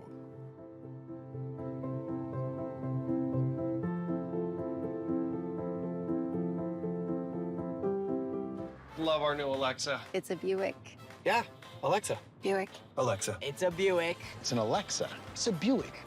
It's an Alexa. Coach, that's a Buick. That's an Alexa. The Buick Enclave with available Alexa built-in. June is Black Music Appreciation Month. Today we are highlighting rhythm and blues. Commonly called R&B, it is the predecessor to soul music with roots in jazz, blues, and gospel. It has helped spread African American culture and popularize the idea of racial integration on the airwaves. With elements of pop, soul, funk, hip-hop, and electronic music, R&B has inspired a distinctive record style that many can recognize. Today's version of R&B has assimilated both soul and funk characteristics. Chaka Khan, Michael Jackson, Mary J. Blige, Beyonce, Marvin Gaye, Luther Vandross, and Stevie Wonder are just some of the artists that have dominated the genre for the last 3 decades. R&B has birthed many forms such as neo-soul, new funk, alternative R&B, and Afro swing.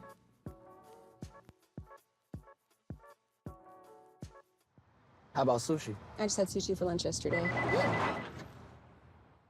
How about tacos? Automatic emergency braking, one of 6 advanced safety features standard on every 2022 Chevy Equinox. Find new technology. Find new roads. Chevrolet. Hi, I'm Teresa Griffin. Hi, my name is LaToya Luckett, and you're watching Roland Martin Unfiltered.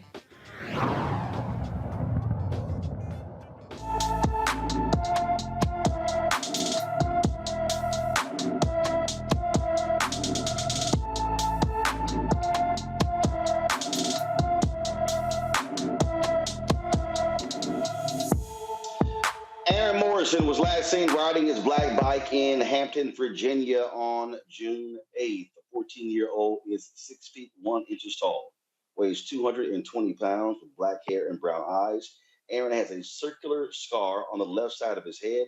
Anyone with information about Aaron Morrison should call the Hampton, Virginia Police Department at 757-727-6111, 757-727-6111. And now we are all feeling the effects of the economy in our wallets, not just gas prices, but food prices and any number of things. The Consumer Price Index reached a 40-year high, jumping to 8.6% in May from April's 8.3%.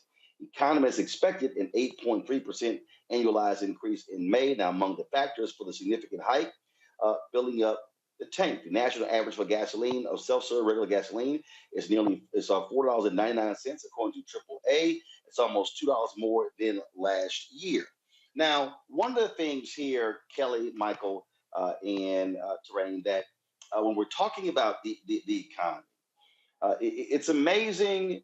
First of all, it's just amazing how the Democrats have done an awful job in even explaining all of this. So it's a perfect example. All these people are going, oh my God, gas prices are just too high, do something about it. Well, this is what everybody forgets. We weren't driving in 2020. We weren't driving in 2021. So the oil companies literally stopped production of oil. 800,000 barrels a day. They stopped production because we had a surplus. Well, guess what? All of a sudden, COVID restrictions get lifted. Folks are driving more. What was a surplus now becomes a deficit. Now, guess what? Supply demand. Prices go up. I mean, we can say the same thing across the board. You cannot have a worldwide pandemic for 2 years and the supply chain gets completely decimated and not think you're not going to feel something on the other end. That's really what we're dealing with right now, Michael. And frankly, when Biden, he talks about, gas prices, he blames it on Putin. You can't just blame it on Putin because you have to also look at the lack of production because of the lack of demand in 2020 and 2021. Absolutely. You have to narrate the story. You have to go chronologically. The war in Ukraine, definitely part of it. But if you go back, if I remember correctly, at the height of the pandemic, when very few people were driving, the oil companies were losing money because the cost of a barrel of oil dropped so low. Okay, so that's not talked about. So you have to put all that in perspective. Remind people about that because a lot of people don't follow this every day. They just look at the price of gas and they say, "Oh, is Biden's fault," or things like this. So yeah, you have to do that. And then also, we're going to see the price of food continue to increase because we see that Russia is keeping wheat exports they're taking control of wheat exports from Ukraine. That's going to cause a problem also in a shortage of wheat as well. So. And then you have African countries. Putin just met with some leaders of African countries, and they were talking about the African countries are talking about the hunger that the lack of wheat and other products, the impact that's having on Africa. So this is global. Okay, inflation is global. The supply chain issues are global. Biden and the White House. Okay, the people that work for the White House communication staff, they have to do a better job of narrating this story as well. Maybe they need to hire the documentarian for the January 6th committee to do a video about this as well. No. Narrating. This terrain is what again what Joe Mastodon would say. You got to put it where the ghost can get it. You have to understand. And you have to talk in a way that and walk folks through this. They sort of need a Bill Nye of economics who is doing this. And look, so yes, the unemployment rate is low, but when you have the dramatic increase in prices, well, your money, stuff is costing more. Look, we talked about the baby formula shortage. Right now, there's a tampon shortage in America. And yes, that's damn Kelly like, damn, he right. Yes, I read. And here's the crazy part. Yes, I read everything, baby. So here's the crazy part. Yes, I read everything. Here's the crazy part. Again, you go back to supply chain. And here's the other thing, Train. Companies lost a ton of money in 2020 and 2021. They trying to make that money back. Everyone understands how much, should understand how much companies lost. We shut down our gas stations. People were not really driving. So I remember paying $1 or something like that for gas one day in Georgia. And I was like, okay, this is awesome. However, the thing we consumed the most was food and internet services and electricity. But the reality is our everyday lives significantly changed. And so most business owners understand that once the supply chain broke down with COVID, because globally, people were shutting down their businesses, so things weren't being produced, things weren't being moved. And so now we're at the end of this thing and we're seeing what happened. The gas company, good example. They lost a lot of money. They need to make that up. But what most people do not understand is that the gas prices don't start at the White House. They start with the gas companies. And I think it's imperative for the Biden administration to do a better job of threading the needle, not pointing the finger at the gas companies regarding the oil companies regarding the fuel costs, but helping Americans understand how this all works together, how farmers work inside the economy and how they're impacted by multiple things with the supply chain issue. But we're hurting. And with the baby formula issue, that's totally different. That plant was shut down because of contamination, but we didn't have a backup plan. So it all looks like it's falling on the Biden administration. No. It wasn't just the plant being shut down. That's because true. Donald Trump got rid of NAFTA and then he did that new BS trade deal. It severely limited the ability of America to import baby formula from international sources. But I'm talking about our production here to be able to sustain ourselves. Right. No. Right. But what I'm saying is when something happens here, okay, when you have only 4 companies in America that completely control the baby formula market. Well, when one of them, what happened with Abbott, if you have the ability to export it internationally, then you can make up the difference. His trade deal made that almost impossible. So when Biden used the national defense order and then began to fly it in internationally, it alleviated the problem. But this is one of those examples for all these yahoos who like, that's right, get rid of NAFTA, put a new trade bill, we should buy American. Well, guess what? When you're living in a country where only a handful of companies are controlling entire sectors, something happens to one of them, everybody gets screwed.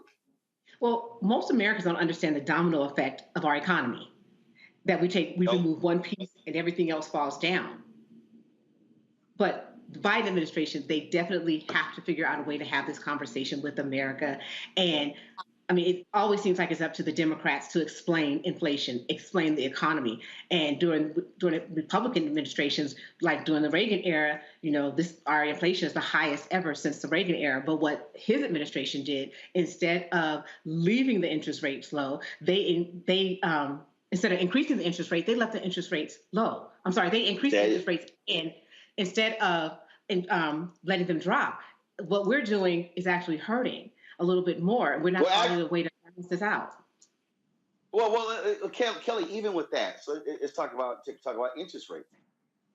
One of the biggest problems that we also have had, because we had the economic downturn in 2008, 2009, 2010, the Fed dramatically lowered interest rates. Mm-hmm. Okay, you can't have interest rates that low for a decade. Right. You can't. You simply can't. But see, everybody was fixated on, oh, no, don't do anything. You're going to hurt the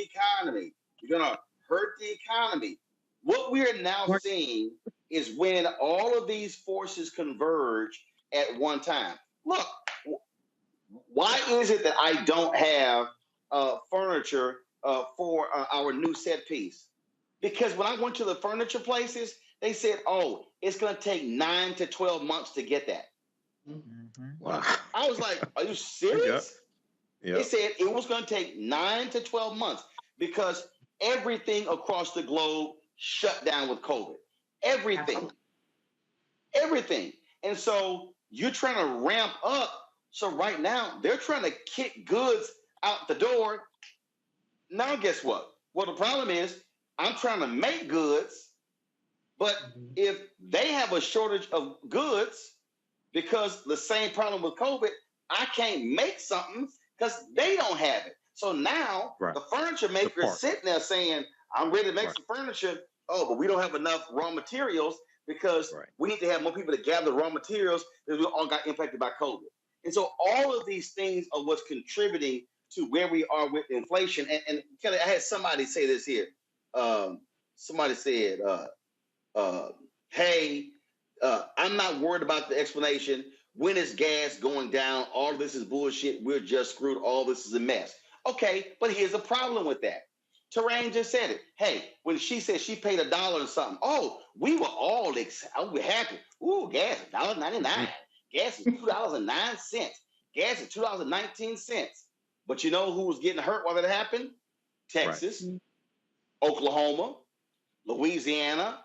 Why? Because those 3 states depend significantly on Wyoming, depend on oil and gas money. Well, then guess what? Michael said it. The cost of a barrel was like $14, $15.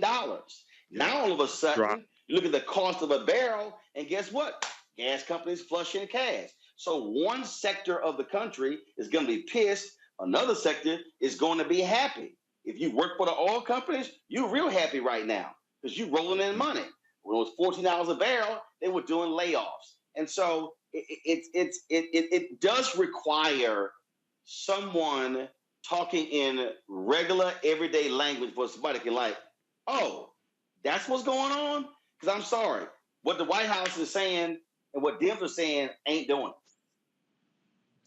And I understand all that. Like, I am one who loves explanation of things because for me, it makes me feel better. It gives me, even though I don't necessarily have it, it gives me a semblance of control. If I know what's going on, I can function accordingly. But even with that, not to say that the explanation is irrelevant, because you're right, it is absolutely relevant. Everything is happening for a reason because of a longer chain of events that goes beyond just these past couple of months or year or so with the Biden administration. But the fact of the matter is we have people in this country, specifically Black people in this country, who are still already under living wage, who are still living in poverty, who were living in poverty before all of this stuff happened, who literally cannot afford to understand the explanation.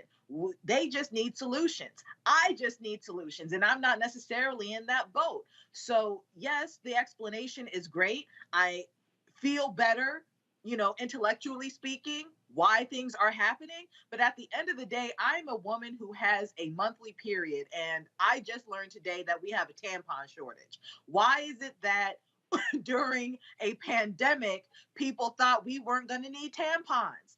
How is the supply chain so broken that in the 2 years that we were in the house, we were bleeding in the house? Not to be vulgar and crass about it, but my period didn't stop just because I wasn't commuting to work.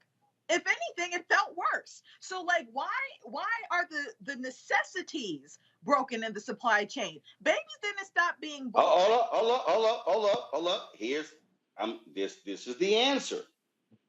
Quote, the shortages appear to stem from supply constraints around key materials like cotton and plastic, which are also used in personal protective equipment.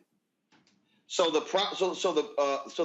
problem that we have is that we went through a pandemic, and there was an explosion in the need for PPE. And so I totally understand that. No.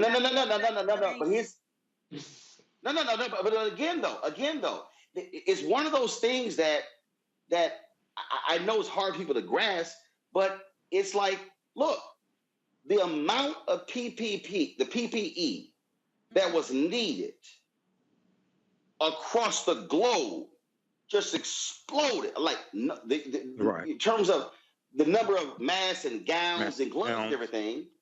Mm-hmm. Well, again, that happens. The stuff got to come from somewhere.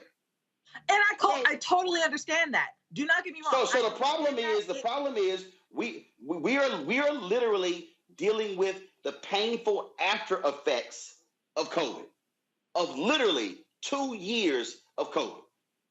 And I totally understand that. But at the same time, that pain comes at the expense of women who need tampons and pads and other feminine PPE. Yes, but remember, on the front end, Kelly, on the front end, let's go back to March 2020 and April 2020.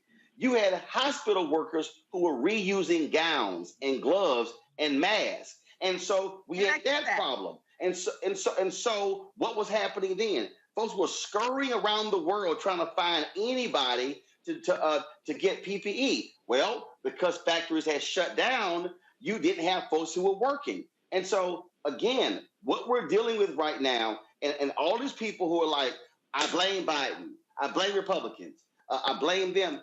The reality is, we are living through the third quarter, if you will, of what we experienced in the first and the second quarter that is dealing with COVID.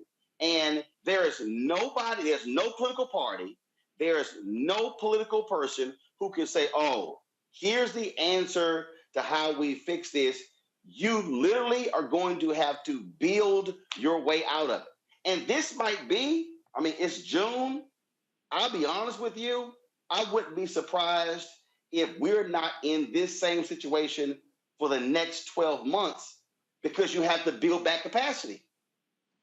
And again, I get all that, but it still comes at the expense of women. And my issue with this is, and I understand, and it makes complete sense, but at the same time, you took the everyday needs of women and leveraged it against a pandemic. Just from a supply chain issue, that's a problem. So this is not taking from women. This is everybody. I know it is everybody. You took it, yeah, but you took from everybody. You took, and so here's the deal. This is very simple. If I've got 5 cupcakes, I got 5 cupcakes in my hand, and I got the 3 of y'all and 10 other people. Guess what? We can't get an individual cupcake. That sucker got to be sliced and diced. Everybody got to get a little piece, and then somebody be like, "Well, I want my own cupcake." You can't. And I mean, I know it's basic, but this is really where we are when we start breaking down look. Michael just talked about mentioned with wheat. Again, matter of fact, I'm gonna go back to the same story. This story here said, okay, I said that the supplies for tampons, cotton, and plastic. This is the same story. The war in Ukraine has further crimped supply because Russia and Ukraine are both major exporters of fertilizer, which is used to grow cotton. Yep. So damn, we've been having a hard time growing the cotton to use for the Goes back to Putin invading Ukraine. Yep, we're dealing with a global economy. There's a wheat shortage. And I understand. And Roland, let me jump in here for a moment. We both get, as women, that there was a redirection of resources because we needed to have the supplies directed to take care of the PPE. However, as women who have this issue that we can't do anything about, someone should have said, wait a minute, we need to make sure these women are taken care of because there's nothing they can do. But here's the deal. You literally couldn't. This is what I totally understand what you're saying, and I totally sympathize with it. What I'm saying is that literally could not happen. The struggle that we were in, we had a massive demand for products that we ordinarily didn't need. We wasn't using no damn masks. We weren't using masks. We were not using gloves. We were not using all this sort of stuff. So you had this immediate massive demand. So all of a sudden, you had companies that literally stopped whatever they were making and shifted to making those particular products. But here was the problem. Those manufacturing places also shut down because the workers weren't there. So in every single sector, you literally didn't have workers. You didn't have anybody can make it. Where's if I had my backpack? There's a CamLink card. There's a CamLink card. It's a broadcast card. See, this ain't just about tampons. This card allows me to plug up my camera to my laptop and use an external camera to broadcast my show. That little card is $129. When COVID hit, for all of 2020 and half of 2021, that sucker was $1,000. Why? Because people were buying them like crazy because they were now at home. So demand shot through the roof. When demand shot through the roof, there was nobody making them to replace them. So that was the problem with PPE, with tampons, baby formula, everything. Demand shot through the roof, but we did not have anybody making stuff. So then when we now come out of the houses, now it's like, oh shit, oh damn, ain't no products. Because there was no, when we were at home, they were at home. And this is, I mean, where we are, so that's the oil, that's the food, that's everything. And I just think that a lot of people, and I've been reading these stories, a lot of people just really don't understand how our worldwide economy is so now interconnected that one little thing that happens in a corner of a country could cause massive shortages and higher prices in America. And then folks are like, man, y'all got to fix this. There literally is no fix except to now ramp up production as fast as possible. That's the only fix that we have. But now you need people. And now you have the Great Resignation. See, so all this stuff, I mean, it's, again, we're now dealing with the painful after effects of a global, international pandemic that we had never seen for 100 years. So part of the deal is, it's a little hard to prepare for something you ain't seen in 100 years. And that makes sense. Michael, go ahead. Michael, go ahead. Michael, go. Roland, just very Michael, quick. you want to make... Yeah, I think you're looking at the article from CNN, a tampon shortage is the latest nightmare for women. If you could, I think maybe if you could, man, bring that up on the big screen so people can see it. I think it's important for people. No, I'm not in the studio, so I don't have my normal. Oh, okay. But anyway, yeah, this is, it breaks down how this is connected also to the Ukraine, and then there's a drought in Texas as well. But I want to see how the White House handles this also, because this is why it's important to have the right people in office to deal with things like this. Because I think the Biden administration is going to handle this better than the Trump administration would. Okay, so well, and to that point, that's also why we're in this problem. Mm-hmm. I mean, I know somebody watching is about to say, "Okay, you sound real crazy," but let's be real. One of the reasons Donald Trump ain't in the White House is because of how horribly he managed this crisis. Yeah. Oh yes. Let's just be. If Donald Trump and if him and his people had managed the COVID crisis halfway decent, he would have got reelected easy. So part of the problem we also are dealing with is that we had the wrong idiot who was in the White House. So we didn't do the National Defense Act. We didn't put Production that in place. We didn't have we didn't have the federal government take control over industries.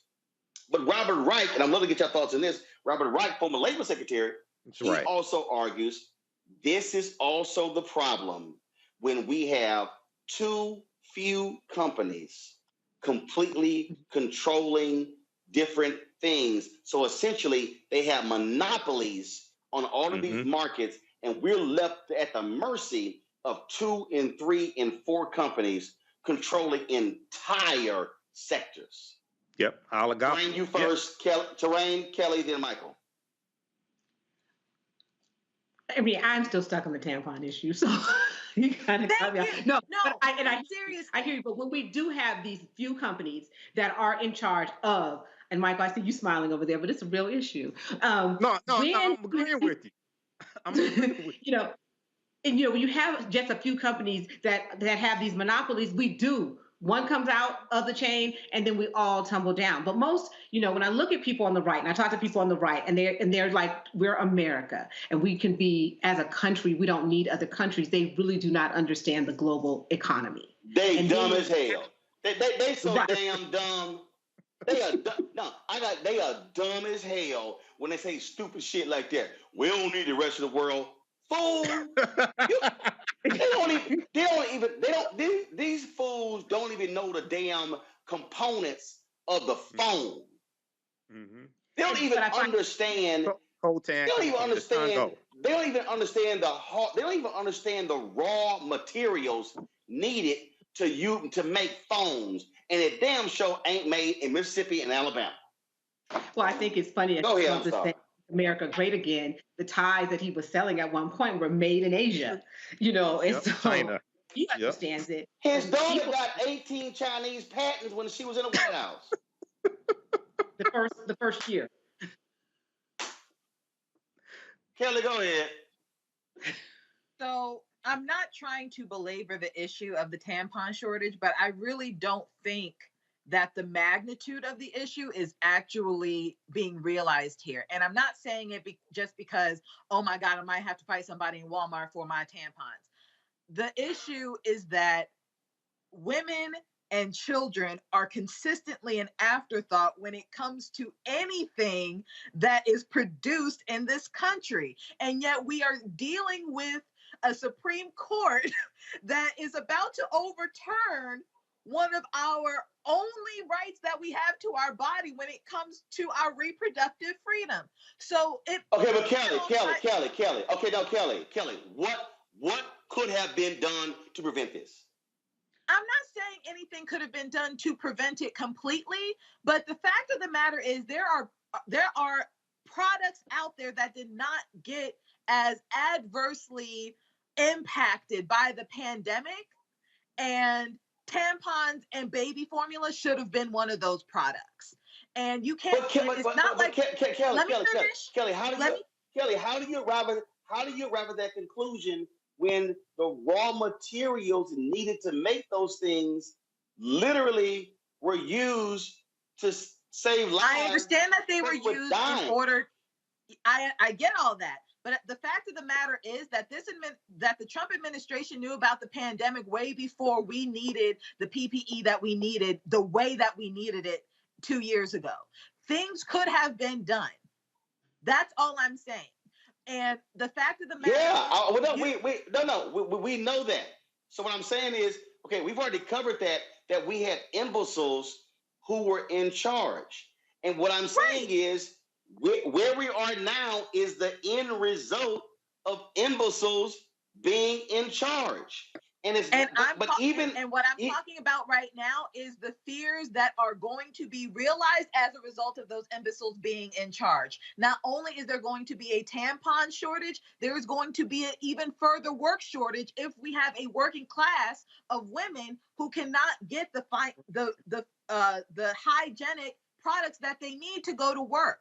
We have already a discrepancy in this country when it comes to lower and poor, even women experiencing homelessness who already have difficulty getting products that are already expensive. And this is called the domino theory. This is the domino theory. And this is the domino theory also of now what is a global economy. We are no longer isolated from the rest of the world. We're not. But at the same time, you need latex for condoms, and there's no shortage on condoms. You need plastics for other, things for men, and there's no shortage on that.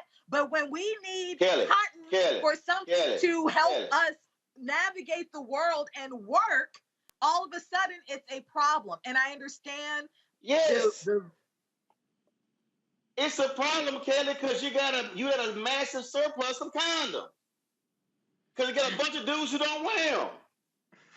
I mean, now, come on now. Let's not act like, look, we understand necessity. We understand necessity, and we understand for some folk what's optional. So the reality is, what we're dealing with, and it's not just tampons, it's literally in every single area. Every single area. I'm talking about tampons. We're talking about baby shortage, baby food. We talk formula. We're talking about, again, furniture. We're talking about everything. I went to a store and, oh my God, what was it? I forgot the product. And they literally were like, hey, we're looking at 6 months. Mm-hmm. Yeah. We used to go, see, this is what we as Americans are used to. And this is a problem for many of us Americans. We are used to going to the store and seeing 100 items. Or we go, well, guess what? Target's out. I'm going to go to Walmart. Walmart's out. I'm going to go to Lowe's. I'm going to go to Home Depot. So everybody got surplus. The problem now is they got 5. They got 5. They got 5. It's rationing. And so what we now are seeing is this tampon. Hell, I you get can't that, ration pads. You can't ration. You can't ration, Kelly. You can't ration tampons. You can't ration pads. But we were in the middle of a pandemic. People were dying, and doctors and nurses were saying they were sleeping in the same PPE for 30 and 60 days.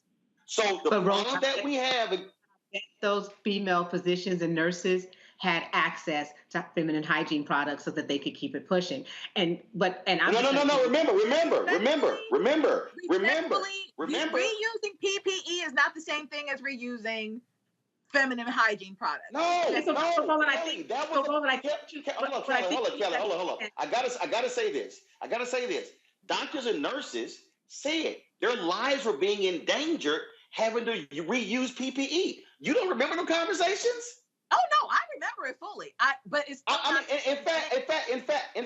In fact, I remember when DuPont, when the federal government paid DuPont, they had to dramatically increase PPE. The federal government literally flew over the plastic from China, wherever they were making it, to get it here faster so DuPont can crank this thing out. What I am saying to everybody who's watching, I don't care what the product is, what we're now living with, and this is painful to have the conversation, we are living with the after effects of an international pandemic that nobody could have predicted was going to come this way. And we are now seeing how exposed we are in a global economy, and that's where we are. So people are yelling about tampons, gas prices, furniture, everything they're yelling about. And the problem is there is no fix other than building your way out of it. And that shit ain't going to happen in a month. It's simply not. There's a limit to manufacturing. Unless you are now doing what happened with the ports in California. Remember?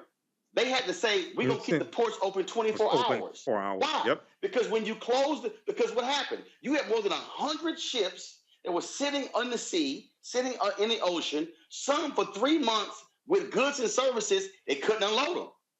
Now think about that. We couldn't unload them. Sure, have enough people. So the Biden people said, hey, let's now open the ports, have them open 24 hours versus what they opened beforehand. So what I'm saying is the White House, Democrats and others are going to have to walk folks through this, because the average person out there, they like, yo, where are my tampons? Where my baby formula? I want to see my cheap gas. Without understanding, hey, that world that we were in 2019, that shit changed in 2020. And it ain't going to just get fixed overnight. It's just not. And we're gonna need to prepare ourselves. I know it's hard, people. Prepare ourselves. We're going to be in this situation 12, 15 months. I just think so. It ain't just going, boom, we're out of it. No, and I understand that, but the conversation of equating lack of tampons and lack of baby formula with delays in furniture and gas, that to me is the problem, because you cannot. It's the same, Kelly. It is it's not the same. The root, Kelly. You're saying no, Kelly. See, you're like the after effect is different. I'm saying the root of the problem is the same. It's the exact same. Whether you're talking furniture or tampons, it comes down to raw materials. If you have a shortage of raw materials, you can't make the product. If you have a shortage of cotton and plastic, you can't make tampons. If you got a shortage of wood, you can't make furniture. If you got a shortage of baby formula because Abbott Laboratory went offline and then we couldn't import, guess what? It's the same thing. So what you're talking about is the impact on the user of the product. I'm talking about the shortages of the raw materials and the lack of manufacturing facilities to make the products and lack of employees to work the manufacturing facilities as a result of COVID laying people off has led us to this problem. That's what I'm saying is the same, not how the product is used and who uses it. Okay. Final comment, Terrain, Michael, Kelly, go. Regarding the inflation, I mean, everyone is being impacted. I hear what Kelly is saying, that it seems like, once again, when we talk about the economy and inflation, that women and children are taking the hardest hits. Okay. And even though the root of the problem is the same, the end result is that women and children take the hardest hit. We were taxed on diapers, taxed on feminine hygiene products in a way that others who don't have our issues don't understand. So this just feels like another issue for us to deal with inflation. But it's really important for the Biden administration to take, the press secretary is not the person who should be talking about this. We actually need someone from the Department of Labor, someone from Treasury, and just someone to talk about this, and who's an economist, to explain it to people and help show where the end is going to come. Like, we were able to redirect resources for the sake of PPE. We need to look at redirecting resources so that we take care of the baby formula issue and take care of the feminine hygiene issue. I mean, I know I'm making it seem like it's really easy peasy, but those are things that actually have to be addressed, and they're important for us as women. We just don't want to be considered like everyone else. This time, our need is urgent. Michael. Yeah, I agree. It's an urgent need, and hopefully they can figure this. This is another supply chain issue. Hopefully they can figure this out as well. And, this is reminiscent somewhat during World War II, when a lot of products were rationed. It's not the exact same thing, but wool was rationed, nylon hosiery was rationed, things like this. So it's not exactly the same thing, but hopefully they can figure out a solution to this and sooner as opposed to later. Kelly? I just reiterate what I said, but to Michael's point about World War II and the rationing, even in that era, women had to come to the forefront because the men were overseas fighting for our country. So even in that era, I'm sure Michael knows more about this than I do, but the wax. The hygiene of women was actually revolutionized during that time, so that they could be more effective in the workforce. So it's even worse now than it was then, because even as we rationed and made sure that our soldiers had what we needed overseas, and yet our babies could still be fed, babies were still fed in the United States during World War II. There was not a baby formula shortage or a milk shortage during World War II. There was not a feminine hygiene shortage in World War II. Why? So that is my point. The fact that we were Kelly, tell the audience why. Tell the audience why. Why what? Tell the audience. You said there was no shortage. Tell the audience why. I understand about the raw material argument. I get No. That's not why. Then why? The reason we didn't is because the federal government literally marshaled the entire country and took over industries. The federal government called together Ford, Chrysler, the ship makers together and said, put your differences aside. You are now working for the country. So within what you had, so the problem is here. What we did during COVID, we tried to say, we don't want to use the big hand of government. We want to work with private industry. Okay. Right. When what really should have happened was we said to the pharmaceuticals, kiss my ass. You don't have a patent on vaccines. This is the federal government's patent. You're going to make these. We're going to pay you this price, and this is what it is. That didn't happen. We didn't do that with PPE. We didn't do that when it came to all of our goods and services. Trump and his administration tried the private enterprise. What did Jared Kushner do? Brought in all of his little MBA friends, in there, screwed stuff up. They had no idea about purchasing for the federal government. They had no idea about any of that stuff. And they were like, we don't understand this. Right. That's why Lieutenant General Russell Honore was saying the DOD knows how to do this. The Department of Defense knows how to buy shit for a lot of people real fast. And so the difference between World War II is we had a government that said, hey, we're calling everybody to this is a national thing. But what we tried to do in 2020 was to say, hey, no, we don't want to infringe upon these companies. And so we're just going to let y'all keep doing y'all thing. And we're going to just kind of do some stuff. Trump wouldn't even put in place the act. We had a law that literally said the federal government can put this act into place and take over whole industries. They wouldn't do it.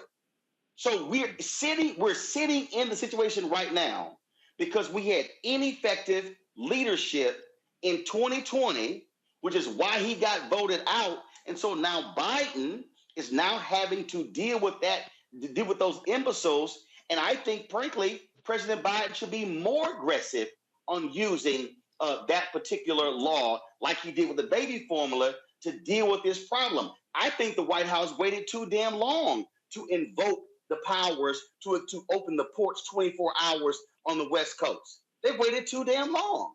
And so I think what they're doing is they're still stuck in this, well, we are capitalism and we don't want to we don't want to tell private industry what to do. No, this is one of those things where you tell private industry, shut the hell up, get this shit done for the American people. Y'all still gonna make some money. You're not gonna make as much money as if we keep it all in your hands, but that's the difference. And so comparing the two, we have to compare the actions taken by the government then to what the government didn't do during COVID. And that's why yes, women and children and families are now feeling the after effects of ignoramuses who were in charge during 2020 who made numerous wrong decisions.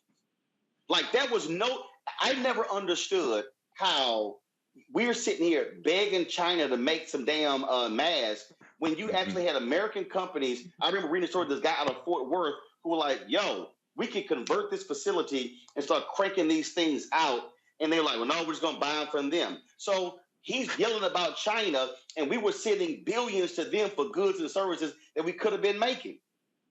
And then when they finally did it, the need is gone. So then we had a surplus of stuff. Now what the hell we do? Look at Target. Target just had, you see what Target just announced? Target just had a big sale. You know what Target did? Boom. Right. Why does Target have a big sale, Terrain? Because their surplus is high, so they need to clear their inventory. They went and bought a whole bunch of shit, and they stocked it up. They couldn't sell it. Now their stock price has gone down. Now they got a clearance sale, and for the consumer, oh hell, I can buy some Target 70% off, but it's hurting the company's bottom line. Yep. So exactly. So unfortunately, and I hope everybody who's watching and listening, all these people who say it doesn't matter who's in office, this example, whether it's tampons or baby formula, is an example. When Donald Trump got rid of NAFTA, they didn't think, if we have a baby formula shortage, this is going to hurt. Literally changing that law kept us from importing Canadian baby formula. And now people kind of like, oh, damn, that wasn't a good idea. You think? Yep. I know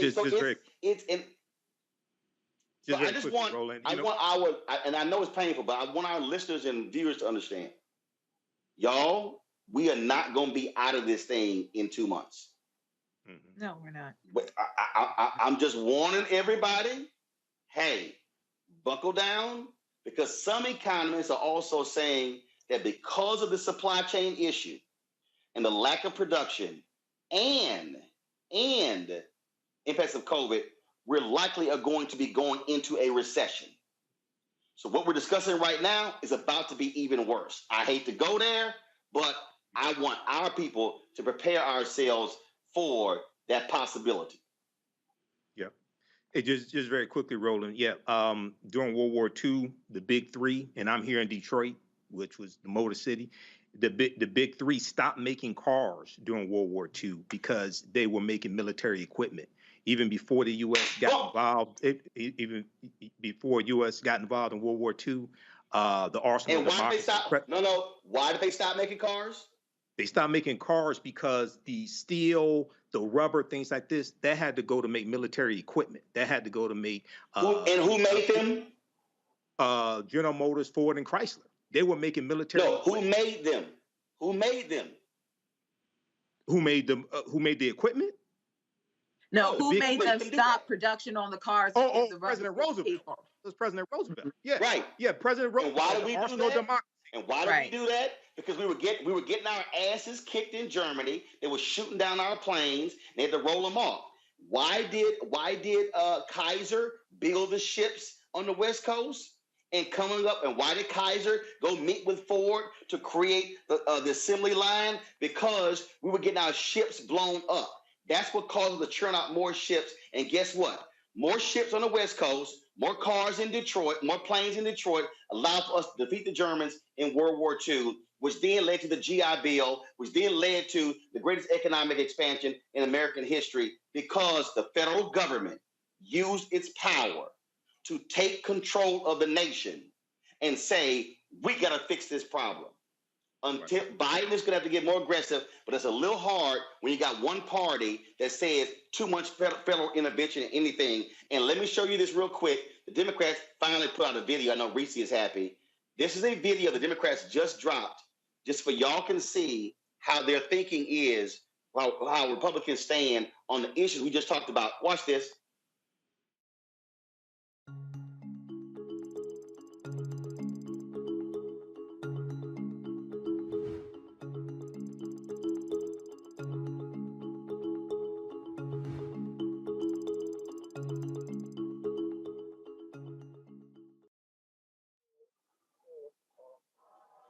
So right there, what you talk about, Kelly, Republicans voted against all three of those bills. So they want us to go in the tank because it's going to help them in November. Right. Yep. The white nationalist domestic terrorist party voted against the Domestic Terrorism Prevention Act. 192 up to, it was 222 to 203. 203 of those domestic No. I ain't talking about domestic terrorism. They voted against insulin. They voted against baby formula. No. Take the terror off. I'm talking about they voted against stopping price gouging. So the problem here, Terrain, you ain't even dealing with half the country who want to fix the problem. Well, what I find amazing is that so many people who vote for the GOP and love them do not understand they're voting against their own interest. Right. They don't have the stock that these people have. They don't have the bank accounts these people have, the resources that they have. They are poor and they need these resources, and yet they vote for people who consistently say no. It's just beyond me. All I'm saying to our people, we see the shortages. I need our people to understand what we're faced with. And I'm telling you, we're going to keep seeing the shortages because it's happening across the world. And as long as the war in Ukraine keeps going, we're going to be impacted by wheat, grain, and fertilizer. Just so you know, you ain't got fertilizer, you can't grow shit. I ain't no agriculture expert, but I'm with Texas A&M. I do know if your ass ain't got fertilizer, it's a little hard to grow something. I'm just saying. All right, y'all. I'm gonna do this here. I'm gonna thank all three of y'all. I gotta to go before I go to a break. When I come back though, I gotta do a shout out to my parents for the 55th wedding anniversary. Kelly, Terrain, Michael, I certainly appreciate it. All right, Roland. They in Puerto Rico hanging out. So enjoying themselves, having a good time. I'm like, yeah, y'all. They're like, you come with us now. No, y'all gone. Y'all grown. Go by yourself. Go on. Enjoy yourself. So I appreciate it. Kelly, Terrain, Michael, thank you so very much. I appreciate it. Go to this quick break. I'll come back and roll my throat to close the show out.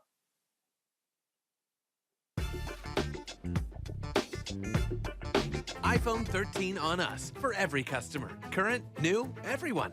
To show the love. What? How about sushi? I just had sushi for lunch yesterday. How about tacos? Automatic emergency braking, one of 6 advanced safety features standard on every 2022 Chevy Equinox. Find new technology. Find new roads. Chevrolet. On the next Black Table, with me, Greg Carr, an amazing conversation with one of the most important thinkers of the last century. If you've ever taken an African American studies course, he is one of the pioneers that made it possible. We didn't come to UMass grateful to be there. We brought in people that were better than the white people that were there. Professor John H. Bracey Jr., historian, activist, prolific author, and amazing teacher. He joins us on the next Black Table, only on the Black Star Network. Love our new Alexa. It's a Buick. Yeah, Alexa. Buick. Alexa. It's a Buick. It's an Alexa. It's a Buick. It's an Alexa. Coach, that's a Buick. That's an Alexa. The Buick Enclave with available Alexa built-in.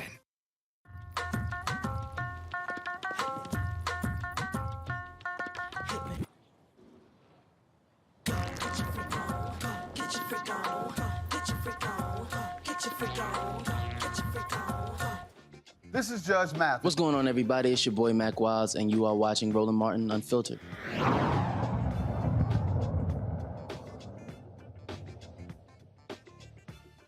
All right, folks, I'm going to close the show out. Again, I'm here in Los Angeles. The Equal Justice Awards will be happening tonight. There are a number of people being honored. Congresswoman Joyce Beatty is one of the folks. I am one of the honorees, Mario Van Peebles. We're here in Los Angeles. More than 1,500 people are going to be attending tonight's dinner here in Los Angeles. That is Attorney Benjamin Crump's Equal Justice Now Awards. Lonnie Love is going to be the host of the show, and so I'm looking forward to that. Folks, today, June 10th, my parents' 55th wedding anniversary. That's right. My parents, Reginald and Melda Martin, got married 55 years ago. That's the photo of them on their wedding day. They are out of the country enjoying their anniversary. Of course, my dad turned 75 in April. Mom will turn 75 in November. And so certainly, so that's the whole brood right there. I think that's everybody. So 5 kids, 12 grandchildren. And so it is certainly a big salute to them on their wedding anniversary. Folks, that is it for us. And I went over our time here. Hopefully, a lot of y'all now understand a little bit more about what's happening with the economy. So I'm telling you, things are not going the way we want them to go. But you know what? It's still better than having that fool Donald Trump in office. Folks, that's it. Of course, I want to thank all of our donors who support our show. We're doing our Bring the Funk fan club. That's it. I'll see you guys on Monday. Actually, I'll be in Atlanta. We'll be broadcasting from the UNCF conference Monday, Tuesday, and Wednesday in Atlanta. So until then, I'll see you. Holla!